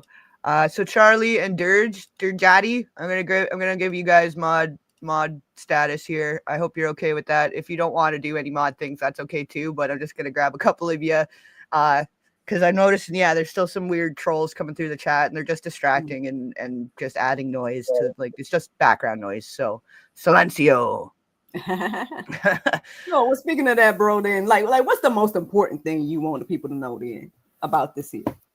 Already said like my good fights for the kids, man. Like my good fights for the kids, and we as a society have way too much incentivized exploiting kids just in general, and even beyond the trade and transportation and all the other awful things that happen to them. In my lifetime, I've watched it change a lot of what we've normalized and how even my generation as kids, some of the content that they were serving us as kids was like very hypersexualized. And in some ways we were getting programmed and getting our brains a little skewed and programmed in a different way, you know? Yeah. And all these childhood heroes we had, it turns out a lot of them were being harmed or trespassed upon. And then we were looking up to them, but that they sacrificed their childhood. They sacrificed their whole life to give us joy as children. So the least we can do as adults is kind of, pay it forward. Like, let's actually look at what's going on in the world. Let's try to make a change, try to be the change you want to see. And, just spread the awareness and try to prevent things more so, I guess. Like I said, let's try to be a little more proactive as a society rather than reactive, because it's too often and the whole time wait until the kid's already been harmed before we actually do anything. And that's not the way to do it. We've been doing it wrong for a long time. There's a lot of mental illness. There's a lot of anxiety, depression, addiction, all these things. It's become running rampant now. And there's a reason, because we're doing it freaking wrong. So let's start at where it starts in childhood. Let's start breaking that cycle. Let's start, Yeah, for sure, man. Like, you hit so many nails on the head right there. Like all of that was like, take that, y'all. Take everything he said and do something with it, because like, you're right. Mental illness, all these things are just huge issues right now. And of course, I'm gonna say, hey, the Lord can help you, right? But I understand that everybody is not able to receive that, or whatever the case may be. So I would just say again, like Brother Tezz just already said, like if you are in a position, or if you have the clear mindset, or whatever the case may be, to be able to help the other people, then do that. You know what I'm saying? If you're someone that is in need of help, like hopefully, you can do some work. I mean, I'm in therapy, even though, I know Miss Shelley and Allie has some things about therapy to say too, you know what I'm saying? But I got my situations through church, and I feel all right about it. I just feel more so like she's an accountability person, which I'm also an accountability coach as well. So it's like, but I say all that to say that, like, if you need that type of help, or if you need to do the self work and whatnot, like, hopefully people become more open to that as well. Depending again where you are in the journey, whether you're in need of help or can be the help that someone needs. So Yeah. the big, Well, huge, it's knowing what's right for you, right? Like, yeah, again, it's like whatever feels right for you, that feels like it's going to work for you. And don't let people tell you what's supposed to be right for you or wrong for you. mm, Because for some people, the therapy was a bad thing, or right, medications were a bad thing. For other people, it helps mm, them. So I think that's just letting people know there's not any one size fits all way of going about it either. And accepting that people yeah, are different, that people have different situations, and that there's going to yeah. be a different course of action to heal it, right? Exactly. I was telling people that all the time. It's like when we lump people in categories, then you say all this and all that, then you're wrong. You're automatically wrong. But when we start to look at each other as individuals and say, okay, let me get to know you, right? Let me get to know this thing or whatever the case may be, then I feel like hopefully that'll help things get a little better too, across the board, just as humans, I mean, I'm enjoying getting to know you a little bit more tonight, and so I think that's one of those things, like, be willing and open to, again, like you said, be the change you want to see, as well as like just be willing to get to know somebody rather than like make assumptions and all these things. Like, the least that we can do is listen to people, right? And then you can go from there and do whatever research or whatever you need to do, um, about whatever they're talking about if you have doubts, right? But then my thing is, like, once you do all of that, then what are you going to do? Are you going to do something with it or not? You know? Yeah. Yeah. Well, because knowledge is power, you know? And kind of like I was already saying, but just to re-emphasize, I guess, but that so many problems in this world have started with the root cause being childhood trauma. Yeah. So just being more educated about the outcomes of that, about helping what you can do for yourself to help heal your own thing, to protect your own kids. Like, there's so many ways to cover that and to battle that without really having to go out of your way too. Like, some people think that this is this giant battle that you're gonna have to get on get on a horse and go into ride into battle kind of thing. Like, it's this whole big thing, but it really it's the little things. The little things can make a big difference. Exactly. And that's why I was saying what I was saying earlier too. It's like, I don't well, I do understand, but it's just one of those things, like, why do we make it seem like this little thing don't matter, right? When really the little thing could be the hugest thing, Yeah. Just again, being able to sit with somebody can really, really help that person, or being able to, again, be that listening ear or whatever it is. It's not a small thing. So let's stop, looking at the things that we are able to do as not being good enough or something, like, and so we do nothing because we feel like it's, oh well, all I can do is paint the rock, I don't want to do that, or, oh, I don't have the this or that or whatever. And like you touched on that earlier when you talked about you don't have to be an Mm. influencer to influence. So Yeah. Yeah, like, and every bit does count. And just like, yeah. really, for a lot of survivors, a lot of victims, like, justice isn't possible for them, whether it be because of the statute of limitations or there's just no evidence. You were 5 years old, so how are you going to go back and get evidence and do anything about it, even if there was no statute of limitations? So at the end of the day, Mm, the best you can do is just see and hear and understand them, because that's all they really want. Most victims just want to be seen, heard, and understood, and mm, believe that they went through some shit, and whether you're able to do anything with it or not, or they're able to do anything about it or not, that's not the point. Like, exactly. we're supposed to be more supportive. We're supposed to be more, like, there's a collective energy.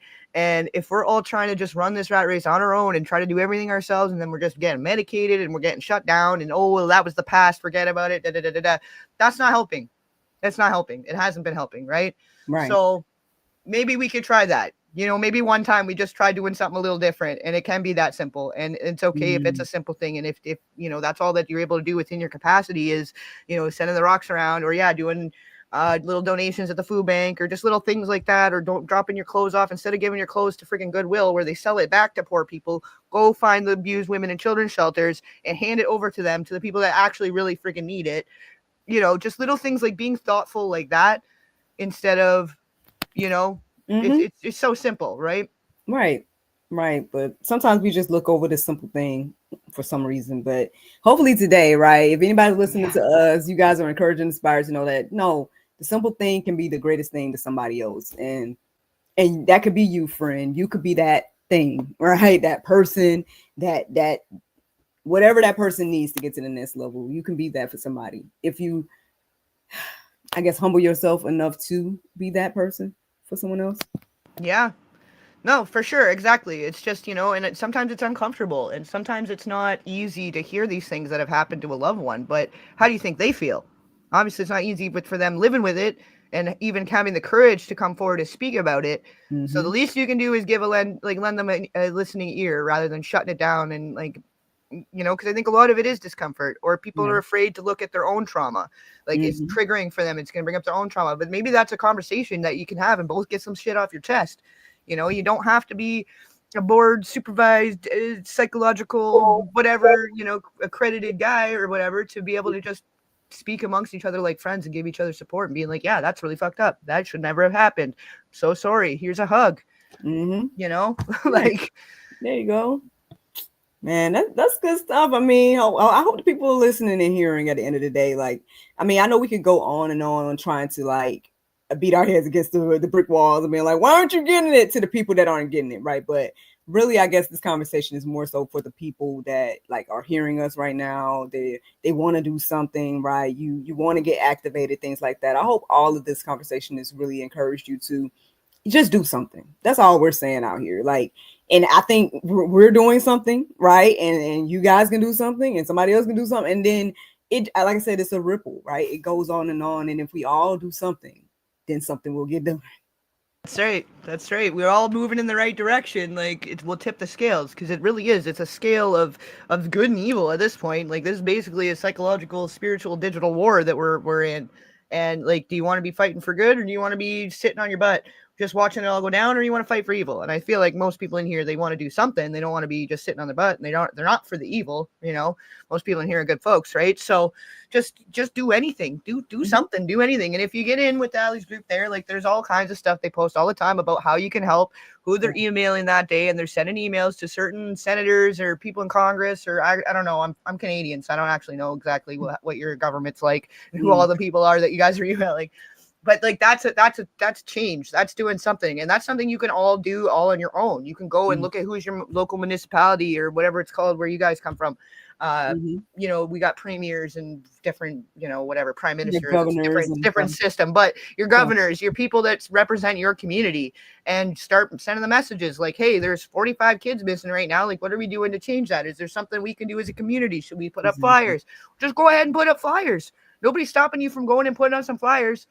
Nobody's stopping you from doing anything. We all have free will. We can all take initiative. I think that's the other thing too, is people are waiting for somebody to hold their hand and tell them how to do it and when to do it. Like, why don't you just do it? Just go and do something. And maybe people think you're a little nuts, but they don't think I'm nuts. They don't think they thought Mirko was nuts at some point coming out, and you know what I mean? Yeah. Like some of the stuff you go out and you're talking about, it's not easy being a truther or supporting some controversial thing, you know what I mean? Like we all face that. A lot of people not going to want to see and align with that, but maybe that's not your people. You know what? You made me laugh because I was thinking, like before, like, when all the stuff was going on and you were getting all the backlash and all the stuff, I'm like, why couldn't I just make some simple little YouTube, like the pop the balloon girls out? Like, why couldn't I just been one of them? Like, I got the evil trafficking. Yeah. Well, that's it. Like you could have done it. You could have, and you could have made a ton more money. There's so many other things we could have both done and made a ton of fucking money. So it should show that there's a damn good reason we're doing this and putting ourselves at risk or putting ourselves in harm's way, like to be called crazy or to be misunderstood or whatever. Like maybe there's a damn good reason for it, and maybe more people can follow the lead. Right. But honestly, like I said, and I've been saying this often lately, which for me is a lot because I was always like reaching for goals and reaching, right. I feel like I'm in this place of contentment where I'm walking in my purpose. Like even by doing this, again, working at the church with the kids, like all those things have brought me so much joy, purpose, and fulfillment. Of course, being a wife and mom is, the top, but what I'm saying is like, I just feel much more fulfilled in my life than I ever have. And it's doing, again, simple things like this, or doing simple things like What may not be as simple, but like even dealing with the backlash and all that type of stuff, I'm like, you know what? Some people are going to understand me, some people are not. Some people don't even understand the name of the channel and all of that. And I've explained it numerous times and all that type of stuff. And I'm like, either y'all just don't want to read, or y'all ain't listening, or I don't know, or maybe you're new and try to have some grace and all that type of stuff.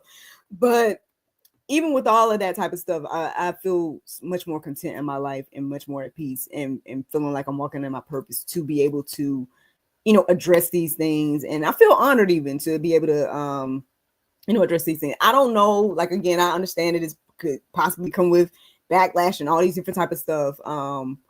But it's like, I'm not worried about any of that. Because at the end of the day, I think I told Ali earlier, like, if I got to die on the hill of like, Christ and helping some kids, then okay. You know what I'm saying? Like, you know what I mean? Like, yeah, I just, because what else can, again, when you look at the alternative, it's like,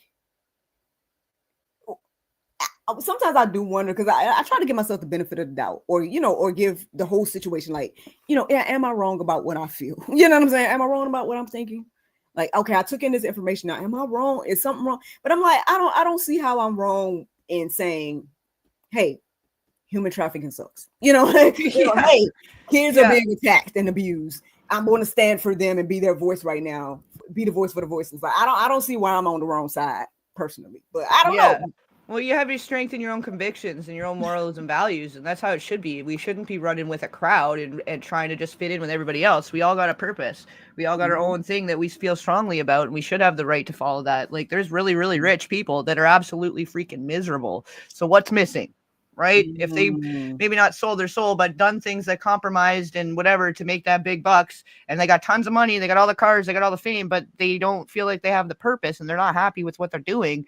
What's that money worth? How good that money taste? You know what I mean? Like, what's it's not worth it at that point. Like, I'd rather be doing just getting by, but be feeling good about what I'm doing and feeling like I'm having a purpose than making all the money, Yeah. And I, again, like I said, I think about those things every now and then, because again, you just see YouTubers and all that. It's so funny. And you tell me how you feel about this too. Like, people come on the channel like, "Whoa, what are you doing?" But I'm like, there's people that are literally like just on YouTube eating food or whatever, and y'all love it. Y'all eating it up. Y'all acting like, "Oh, that's you're so inspiring," and you know what I'm saying? Yeah. And we out here fighting for trafficking and all kinds of stuff, and y'all look like, "Oh, boo," or whatever. It's just so weird. Yeah, it's weird for sure. There's definitely a lot of pushback for people just trying to do good things in this world versus like, oh yeah, you got these mukbang videos and people got billions of fucking views. Like, I'm gonna either serve brain candy that's gonna melt the minds of tomorrow and do nothing for anybody and make thousands of dollars a fucking day. We could all do that. We could do something easy and make a ton of fucking money, because apparently it don't take much no more to go out there and just sell your ass one way or the other. It's almost the same. It's selling yourself in some different way, like, or sitting on the balloons or whatever you were talking about earlier. Like, in some way you're kind of selling a bit of yourself, and you can make tons of money doing that kind of thing. But then again, like, is that going to feel good at the end of the day? Right. And I think that's the thing that, like, I guess keeps me grounded and keeps me at peace about the whole situation, because again, it can be tough, and again, you're getting judged, I'm getting judged, all these different type of things, and you're like, man, you don't even get, like, y'all don't know me at the end of the day, and I'm trying to let you get to know me or whatever, but at the end of the day, forget all of that. It ain't even about me. And so that's why, even like when I was live yesterday, I just kept taking myself off the strings. I'm like, it's not about me. Read this. You know what I mean? Like, yeah, there's a bigger issue at hand here, and I think we both, I've brought that to your eyes and your ears. I think a lot of people that are even here listening and watching right now, y'all already know about it. So my thing is, just ask yourself, what are you doing to help it? You know what I'm saying? And if you're not doing anything at all, like, I hope you're encouraged and inspired to do something, right?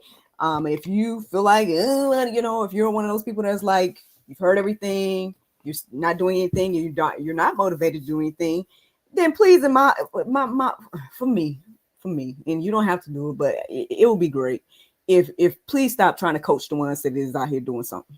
You know what I'm saying? Like, don't be trying to come on my channel and on Tezz channel talking about we doing it wrong and we shouldn't do this and we shouldn't do that or whatever, and you're not doing anything at all. You know what I'm saying? Like, yeah. Well, that's it. Like, you're gonna sit and criticize what other people are doing by actually doing something, But then what are you doing? What are you doing that's, you got energy to sit around and criticize people? Like, why don't you go do something with your life? Like, pick your own battle. Pick your battle and go fight it. Oh, I think you froze there. Did you get your internet knocked out? I think we lost her, guys. Hold on.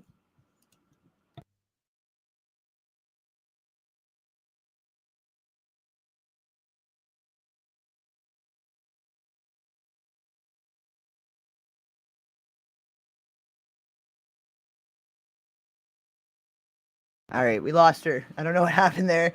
All right, well, I'm gonna run this clip. I think a lot of you guys probably already seen it. It was part of one of the videos I just posted, but just for people that are just joining us and rolling through to troll and whatever, maybe they can get a little education out of it. So I'm gonna roll this clip. Hopefully she can get back on. I don't know what happened. She's frozen. She's dropped off. Okay, yeah, she dropped out. So I don't know if her thing just died, her computer died, or having an internet issue. And that's okay though. We can flip over and we'll just keep on keeping on. And if she rejoins us, that's great. If not, we'll have to do this again another time because this has been a great conversation. I've only really spoken with her a bit in the group, a little bit of chatting back and forth, but hadn't really got a chance to fully have a talk like this. So I think this was really great. This was cool. It's good to get to know one another a little more that are in the group and all fighting the same good fight, because we do all deal with a lot of backlash and a lot of people asking questions that are like, you could find the information. Like some of the questions, it's like, you could just Google that. Like somebody will refer to something in a video, or Ali said something like, she'll use a certain phrase or something like that. And like people will ask about it. It's like, you got Google, right? You can just look that up. Oh, I think she's coming back. I'm here, guys. Like, yeah. If Ain't she's it coming back, then maybe interesting? we'll do Like, the share screen for this clip. can you hear me? Trying to just resize it anyway here. Can you hear me? Okay, you are back. All right, shoot. Okay, so let me switch back and then we'll maybe do that. I was gonna just switch into doing the clip because I wasn't sure if you were gonna be able to get back on. You'd froze and then it stopped and you dropped out. So I wasn't sure what was happening. Yeah, I don't know what was going on either, but I said, oh, I guess we was getting too real and honest. Yeah, you're nailing the truth here, nailing it to the wall, and they're trying to tear our house down. Oh goodness. Okay. All right, so I don't know how exactly the sizing is going to be on this, so I'm just going to take a guesstimate, and then maybe that's just how we'll wrap it up, because I think we're already almost at 2 hours here. We were like, oh wow, time flies when you're having fun. It's been something. I was just telling them what a great chat we were having. That we've kind of talked a little bit back and forth in the DMs and in the chat there in the group, but finally getting a chance to have a full on chat with like-minded people, it's refreshing, So I really enjoyed this. Yeah. So that's why I was telling them that if she can't get back, we're definitely gonna have to do this again, and I guess we'll do this again anyways, right? But I'm glad you were able. He's coming on GSL, so we're gonna learn more about him and his endeavors. Looking forward to that. Yeah, I think it'll be fun, and it's good to just support one another in doing the same thing. Like we're all trying to fight the same good fight, right? So whatever we can do to support one another is important too. Okay, so I got you back up on the screen, and then I guess I'll just do the present thing, and I think it should just pop up in here, so it should be super easy, and then you can see it at the same time. There won't be any delay.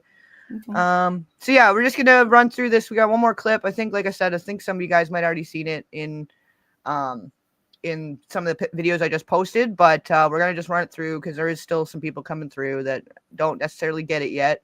And that's okay too. We'll just keep putting out good info, good information, and eventually people are going to get it. And they are or they aren't though, because at this point, karma train's coming. So you're either going to get on it, get out of the way of it, or get under it. Well, let me see. How's this work?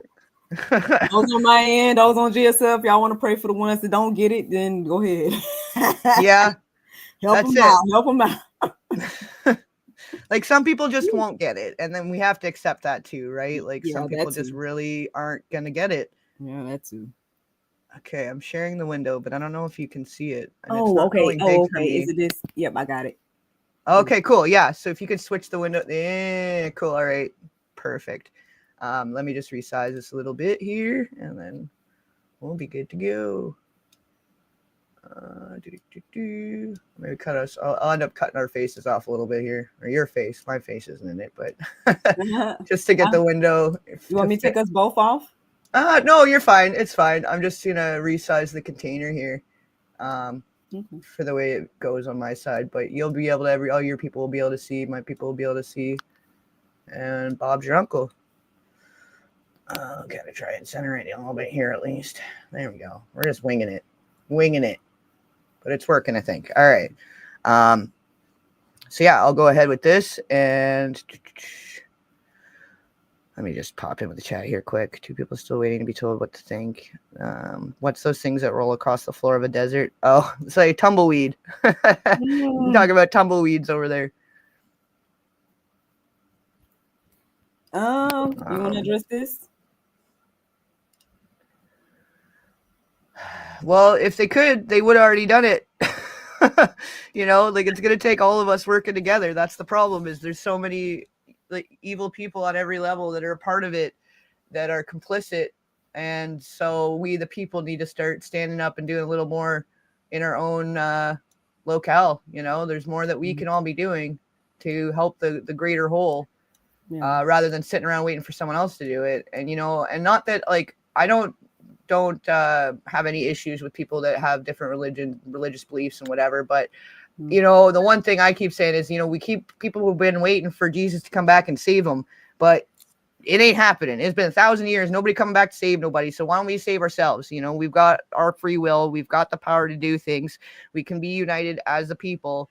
And I mean, if everybody want to believe that you're an image of God or an image of I don't know the whole story. I'm not super religious or anything, but from everything that they're taught is like, you should be able to have the free will to act as he would. What would Jesus do, in this situation? And he brought a lot of people together, and a lot of people that were hard up, like, as from my understanding, like Mary Magdalene was like a street worker, and there was thieves and ruffians and all these people. And he tried to view everyone equally and tried to help everybody equally and tried to help the poor and tried to help the, so instead of waiting for him to come back and save us all, why don't we do as he would do? Yeah. I mean, I definitely believe that we all have power, and we've all been given like, some ability to do something. I know we've been saying that all night, y'all, but like, I mean, again, now I do believe he's coming back, right? But sure, we know that he's not here right now, right? And so, but I feel like he's here through people, right? And like he's using us, right, to do works. And so again, like either you gonna do some works, or you gonna get out of the way of the ones doing works.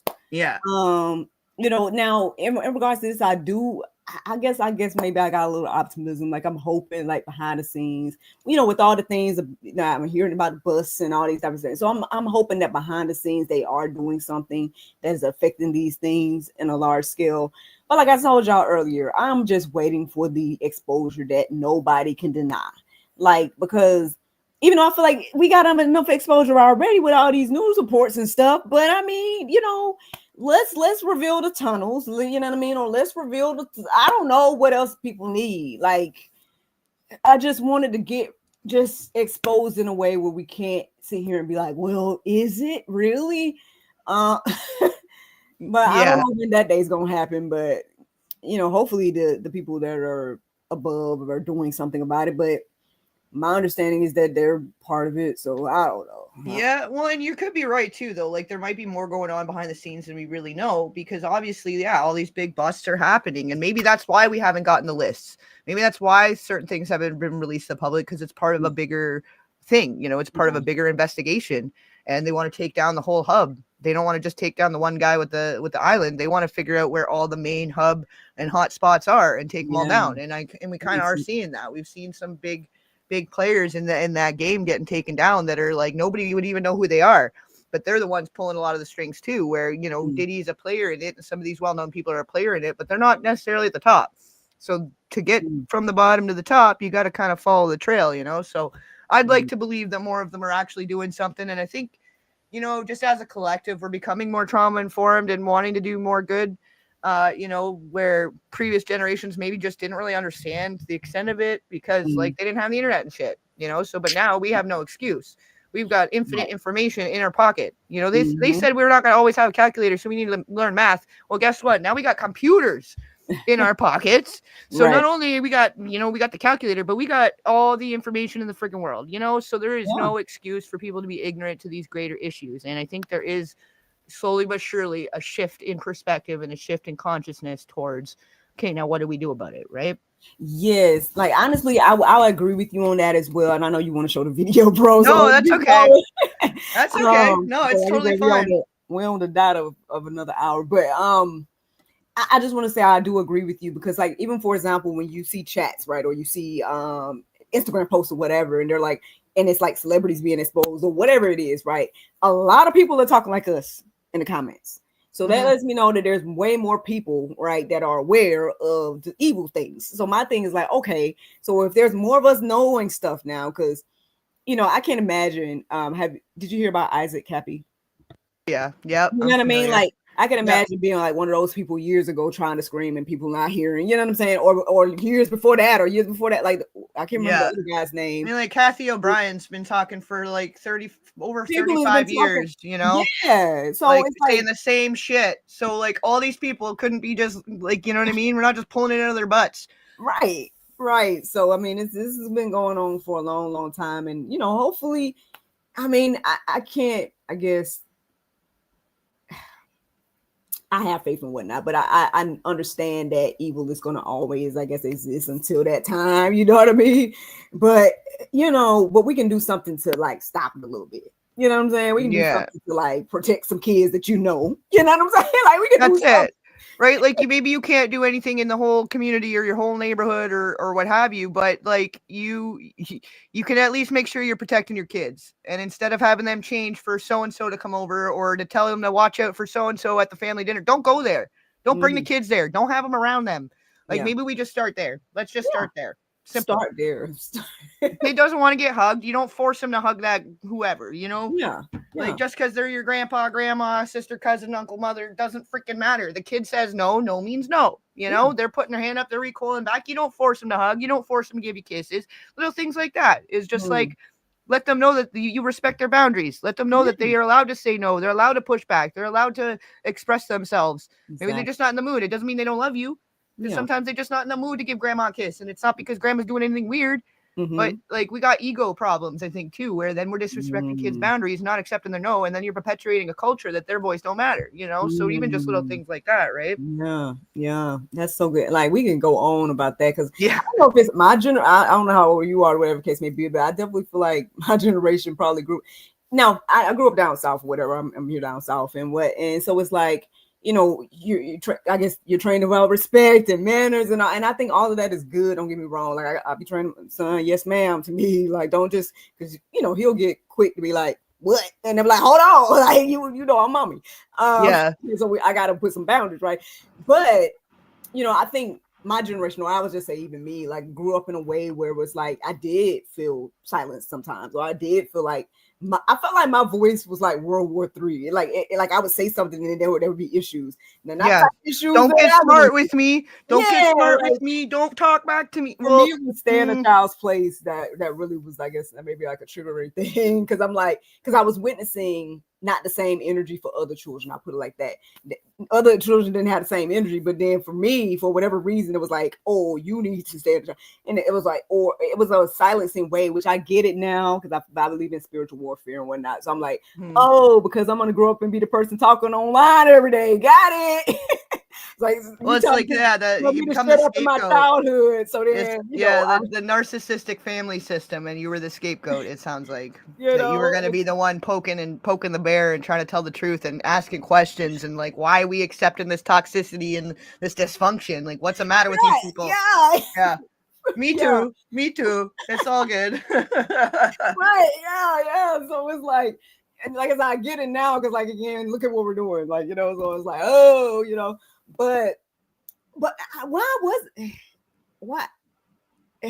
I'm trying to. I guess I'm wondering, like, why did that happen to this particular generation of people? Where it's like, oh, y'all got to be, and then now we're in this place now because our generation was, I guess, so. Well, they were raised like that. They were getting beat, asking questions, getting hit with a ruler at school and stuff. and like they were raised in a time where cocaine and heroin and like opium and stuff was normal. They were giving it to kids for cough medicines, you know, like just a couple generations back.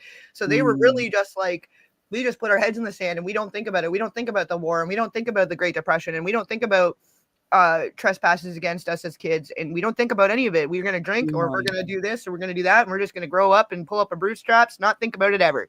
But that trickled down the line, and it didn't help nobody. Right, exactly. Well, so hopefully, we're breaking some generations. Yeah, out here, yeah, we're gonna have to save that. That's a whole conversation for a whole other day. Like, how do generational traumas and curses work? Like, how does it? What's different about that generation to this generation, and the difference of being a scapegoat versus. That's a whole conversation for a whole other day. Hey, well, look, we'll do this again, man. We're Definitely. Gonna do this again. I'm gonna let you do your thing, man. Let me stop. Keep talking. Oh no, you're cool. I'm almost thinking like I'm just gonna put the link in the chat to the video, and like if you guys want to watch it, like I don't know. I feel like because we're already almost at 2 hours here, so I don't know if you've like got other stuff you got to do. I don't want to feel like you're obligated to stick around for it or anything. But I mean, if you got another 20 minutes, it literally is just like a 20 minutes, and we'll play it out, and then we can call it, or we can just shut her down. I don't know. It's up to you. I mean, well, I know the comments have kind of slowed up on my end. I mean, did any of your people have any questions for me while I'm here? I think like a lot of them were just answering each other's questions. You know what I mean? I think somebody had asked like, where did the name come from? Like and it's funny that you kind of mentioned it. And I was like, I don't want to ask that now, but I mean, if you want to answer, like, so real quick then, I mean, I do have a post all about it now because I'm like, I'm tired. Y'all just go to the link and read. I think, did I make a video? Whatever it was. But long story short, so as a single Christian woman, I was struggling, right? And I was like, Lord, I'm horny and I want marriage, and where's my husband and all the things. And I was on my journey, right? And like, why am I not married yet? And all this type of stuff. And during that particular time, I would be on social media, or I'd be on YouTube, and I would be trying to look at, something to help me stay on the straight and narrow, try to be good out here, right? And what I noticed was that, like, when it came to especially a sex conversation, Christians would only go so far with the conversation where I couldn't relate, because I'm like, y'all ain't talking about what to do when you're horny. Y'all ain't talking about what to do. Like, I know we're not supposed to do X, Y, and Z, but my thing is like, it's hard out here. Like, I want what I want, Sure.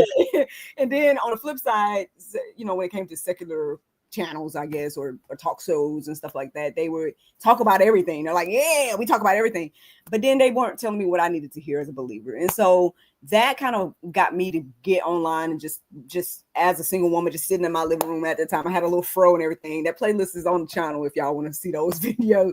But I just was being open and honest about, like, hey man, I'm struggling out here as a single woman. Like, I think it's rough out here. You know what I mean? It's dating. Sure. I think dating is crazy. You're like, now. to break the taboo.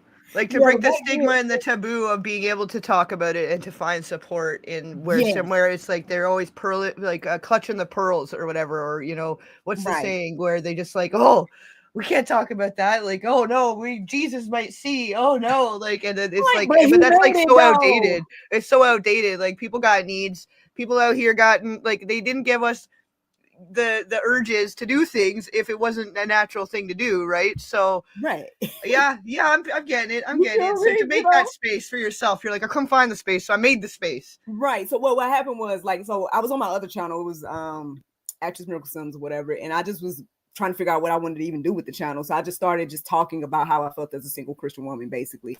And in one of those first videos, I was like, look, y'all, when I'm not talking to somebody, if I'm not doing something in particular, if I'm not, doing something like that, I'm thinking about either God, sex, or then I said my career. I was like, I need to think about one of those three things. That's what I'm always thinking about, y'all. And I'm having a hard time out here. Like, and I just was talking about all of that. And so basically, as I thought about this morning, as I was doing more videos and stuff, I thought about having a talk show one day. I remember saying that God, sex, and career, and I just kind of switched career to be love. And that's where it comes from. So to me, it's my testimony, because I was like seeking really at that time and trying to understand like why I was in my position and stuff like that. And how can I get to the next level? I want to be married. Where's my husband? All that stuff. And then, so that process. So eventually when I thought of having a talk show, that kind of flowed to me to say God, sex, and love. Because eventually, when I said sex, and I came back in another video, and I was like, look, okay, when I said sex, I meant like love, marriage, relationship. I'm thinking about all of that in one.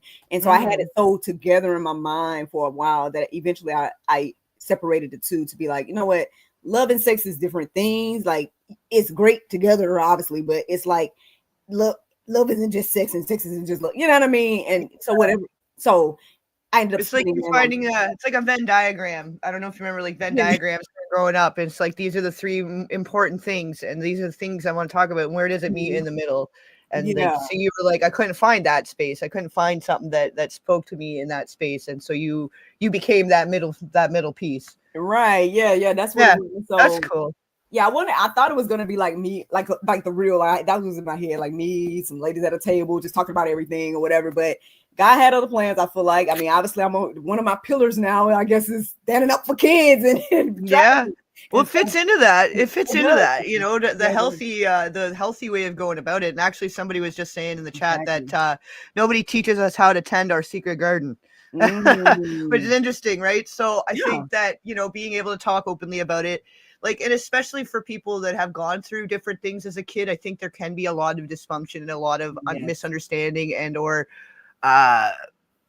being afraid to allow yourself to go into certain directions, or you're you know, you just don't want to be, you want to do right by yourself, and you want to do right by your own faith, and so on and so forth. And we can talk about it. You know, it doesn't have to be like the old days where people weren't talking about nothing and everything got swept under the rug, and it was like, oh, just, you know what I mean? Like, just being able to openly speak about things, it allows you to have a more healthier sex, love, and religious life, or a faith-based life, or whatever you're trying to do, right? Yeah. Like, and that's the thing. I'm like, so honestly, when you come to the channel, like, I try to put that particular content together so people can know, like, if you do want the sex content, here it is. But really, I mean, the talk show, you know, we talk about everything on there. Like, you know, again, we got children book authors coming. You know what I mean? It's not like I'm not forcing nobody to come. When you come on the show, you got to talk about sex, and you got to talk about God, and you got to talk about love. But, you know, we just wanted to create a space where you feel comfortable to do that if you want to. You know what I'm saying? So that's what it's about and has become. I mean, there's way more on the channel than I ever thought. Like, I started off with just doing daily inspiration when I first kicked off the channel. So that was a whole nother concept on top of the just first concept of just having open conversations. But I mean, you know, it's been by like 5 years. We just celebrated our 5-year anniversary last week, and happy anniversary. Thank you. And you know, and I'm grateful, man. I am on the other side now. I am, like I said, almost 9 years married, you know, and I got my mom now, and so I look back at my younger self and be like, you made it, girl, at least to where you wanted to be. Because at that time it was like, I don't see none of this what I want around me or whatever. And it's almost like it's like how you were able to manifest. You were setting your intention in what you were doing, and you were putting it out there and being the change you wanted to see, creating the space of what you felt that you needed at the time, and you created it, and then you got what you needed out of it, and now you can kind of provide that for other people going through the same thing, trying to follow that journey, trying to just figure it out for themselves, right? So I think there's definitely power in that. And like I don't necessarily believe, I'm not super religious, but I am spiritual. And I believe that we are all, you know, sexual organic beings to an extent. So, I mean, you know, I don't know what exactly we're talking about getting on there, but obviously I think we could have a pretty decent conversation about whatever topic that comes up, because this has flowed pretty well. This has been pretty cool. Like, you know, like I said, there's no pressure to come talk about God, sex, or love. Like, for you, it will be about coming. Let's get to know you. Let's get to know your endeavors, and we'll go from there. Like, a natural conversation. That's usually how the talk show goes. And I mean, you know, don't tell me nothing now, because I want to hear it all on the show. Yeah, we'll save it. We'll save it for the next segment. Yeah, for sure. Yeah, definitely. No, I love that. That's cool. So it's just a perfect example, guys, of like, if there's something you're looking out there for, like content, or there's certain things that you can't find your tribe. Be the tribe, be the leader. If you build it, they will come. It's like the field of dreams. We're living it. Go ahead and make it, do it, see it, believe it, achieve it. There you go. You believe it, achieve it. Awesome. There you go. There's your motivational speech for the day.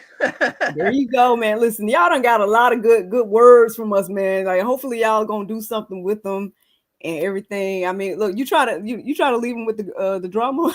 Yeah, I'm gonna leave him After on the all that drama, good I guess. motivation. Well, it's already halfway now. It's already set up. I may as well play it out on the end Yeah. here. And then Okay. I don't know, and maybe I just like I'll clip it out of the video at the end because actually this was such a good video like on its own. So we'll play it live for the people, but then I'll clip out the last chunk of the drama video. But I think Okay. just to reiterate it, and for anybody that missed it or that's trying to come through to be trolls, they can see exactly what we're feeling about it and all the freaking evidence, and it's just pretty cut and dry. You know what I mean? So You want yeah. to see the one piece of evidence that I went over Yeah, yesterday? do you want to go first? Do you want to go back big screen first before I Oh no, I was just gonna tell them to go watch that video. Like we took a closer look at one of Allie's documents, one of Allie's, insurance Okay. documents yesterday when I went live. I mean, Let me find it here. I'm gonna drop it in my chat too. okay. Yeah, so y'all can Most go recent. and yeah, that's smart. I didn't even think about that. No, that's all right. It's a long time. I'm just a little old fashioned. That's how long I've been doing it. And I'm not all up with the StreamYard and all that stuff yet. And there's all these different ones nowadays. So I got to get up with the times, I guess. But I am pretty tech savvy. Otherwise, I'm just okay. And So shout out to Tezz, y'all. He created those awesome covers that you all are looking at. So shout out to Tezz. Oh yeah, the thumbnails. Yeah, I had some fun with that. That was kind of fun.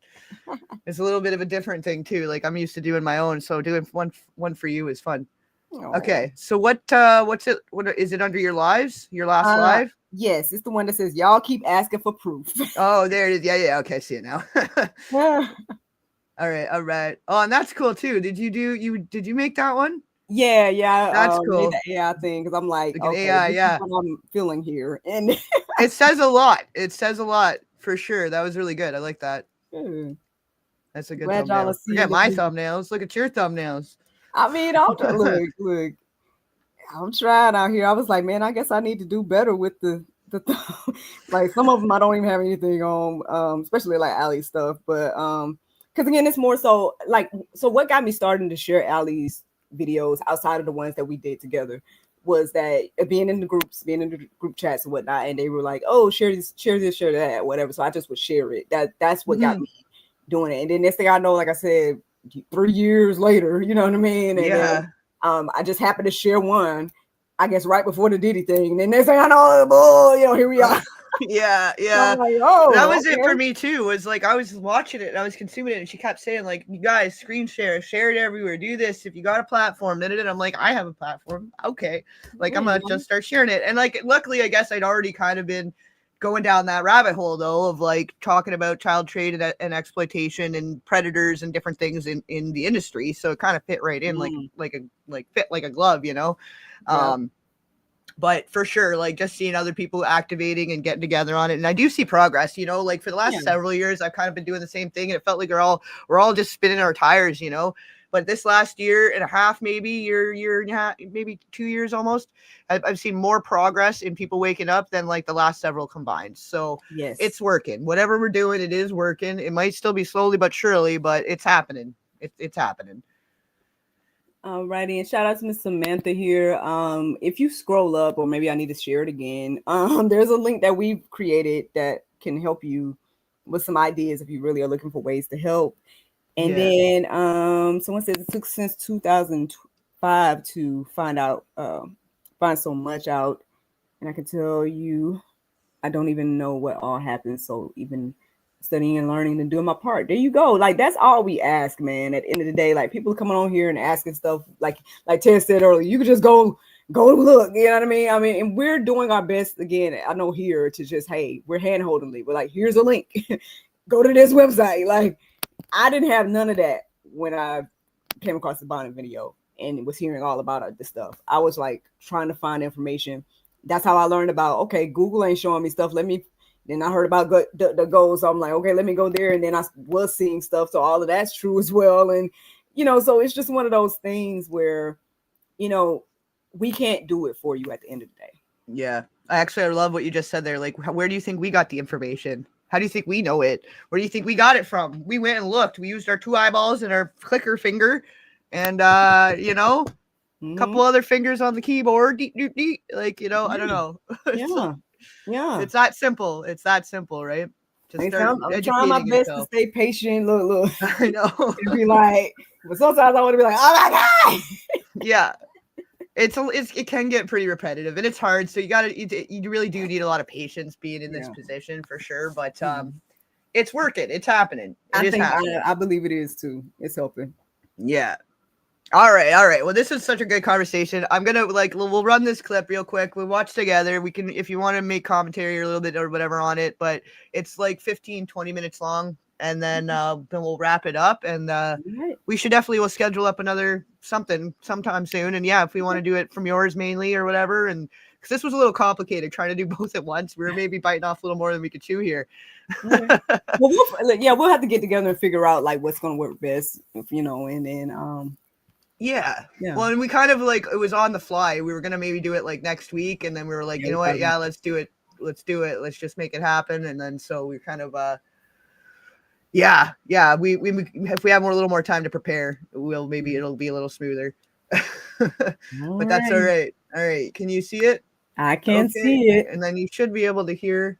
I am gonna have to resize a tiny bit for my screen here. Oop-a-doop-a-doo. A mean mug. I'm mean. You're what? Sorry. I was about to say something, but I'm gonna leave it alone. We're gonna be kind. We're gonna kill them with kindness, right? We're gonna show them what we're made of. We're kind. We don't get thrills out of tearing people down because that's sick. We're showing the sickness. We're gonna be nice people. But I know. It brings a little bit of street out of me too. I get angry. I get fired up a little bit about it. You heard me earlier. I had a different accent. That's how mad I was. I heard you, bro. Alrighty. Okay, here we go, guys.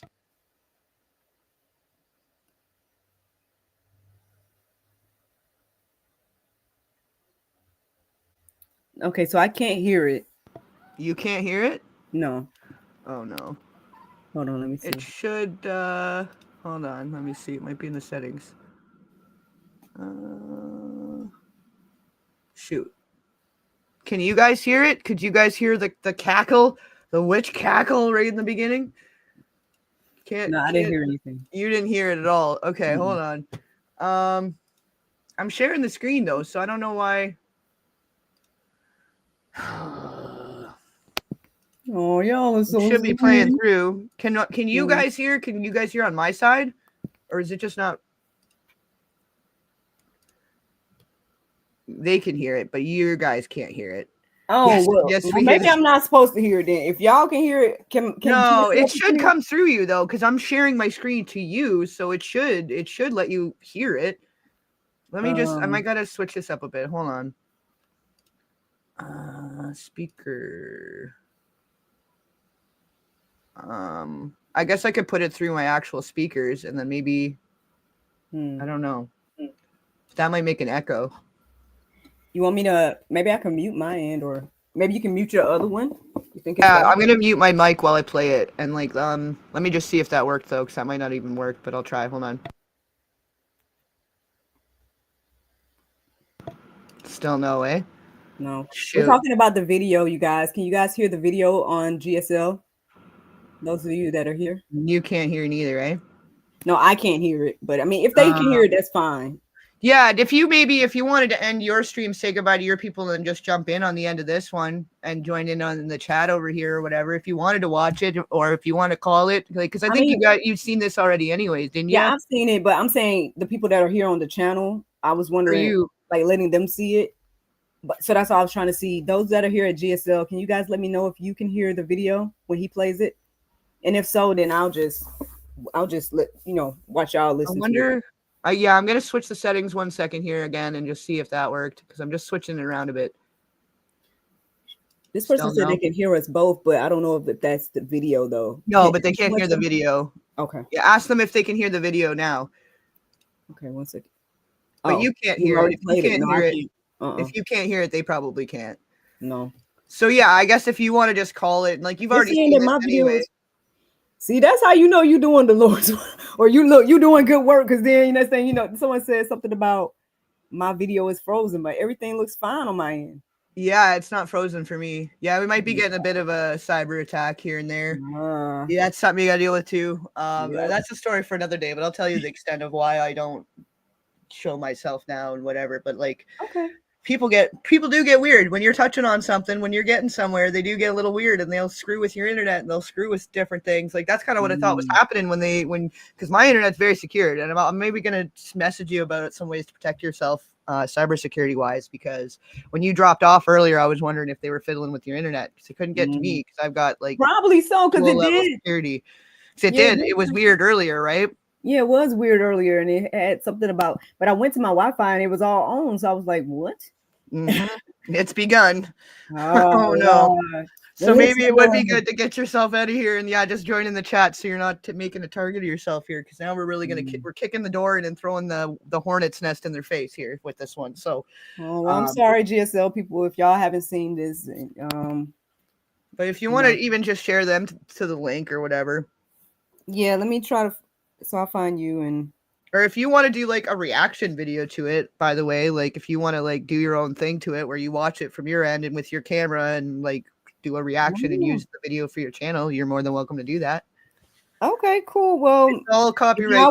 I own the copyrights to the music and stuff. So for the right people, I'm gonna let them do it. They can use it. But obviously for other people, they can screw off if they're trying to use it for evil or whatever. But it's all safe. Like you won't get claims or anything on it.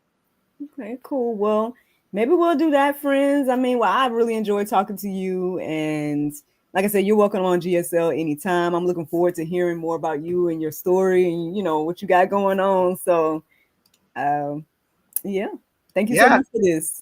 Yeah, for sure. No, and I appreciate you coming out, and like this was a great chat. I guess I wasn't exactly sure what to expect because we haven't really talked too much outside of the group there, like just with text, right? So, but this was pretty awesome. This was really good. Good, man. Look, welcome to Allie's Army, man. Everybody's all right, I think. Bringing everybody together. It's all like-minded people bringing us all together. It's great. It's cool. It's a whole movement.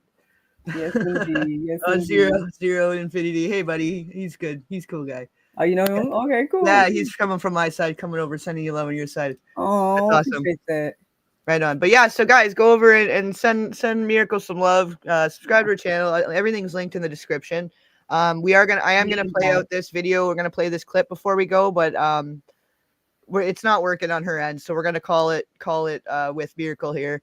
So just don't forget to go check her out. Go subscribe to her channel. Check out that video I've just pinned too. That gives some more evidence, proof of some of the things Ali's been saying. It's one of the documents. Which is it? One of the is the CPS document that you guys were sharing in the group yesterday? Yes, it's one of the CPS documents. Like I said, I linked the one that I went over yesterday, in my live. So, if that'll help you take a closer look at it, Yeah, I linked it in mine too, and I pinned it in the chat. So if anybody wants to go over and check that out after, they know where to do so.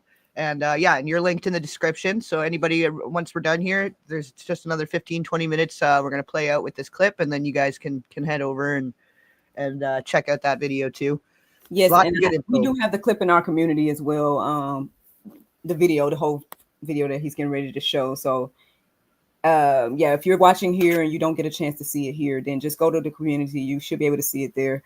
But if not, then look up to it, Tezz. Go do all that great stuff. Like, subscribe, share. Yeah.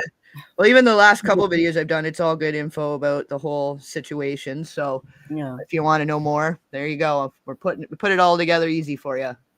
See, we doing our part. Look, now go do your part. That's right. That's right.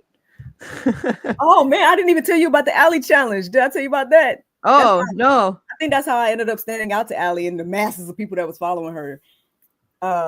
2 minutes. Can I do it in 2 minutes? Yeah, you're fine. Okay. Go ahead. Long story short, what had happened was one of the days she was going off and online and she's like, oh, y'all don't listen to me. Da, da, da, da. Then she was like, you guys shouldn't, imagine how it feels to be locked in one of the cages, get under one of your desk and da, da, da. Or she's like, get under the table and stay for 15 minutes and imagine somebody's, she's giving all these scenarios and stuff.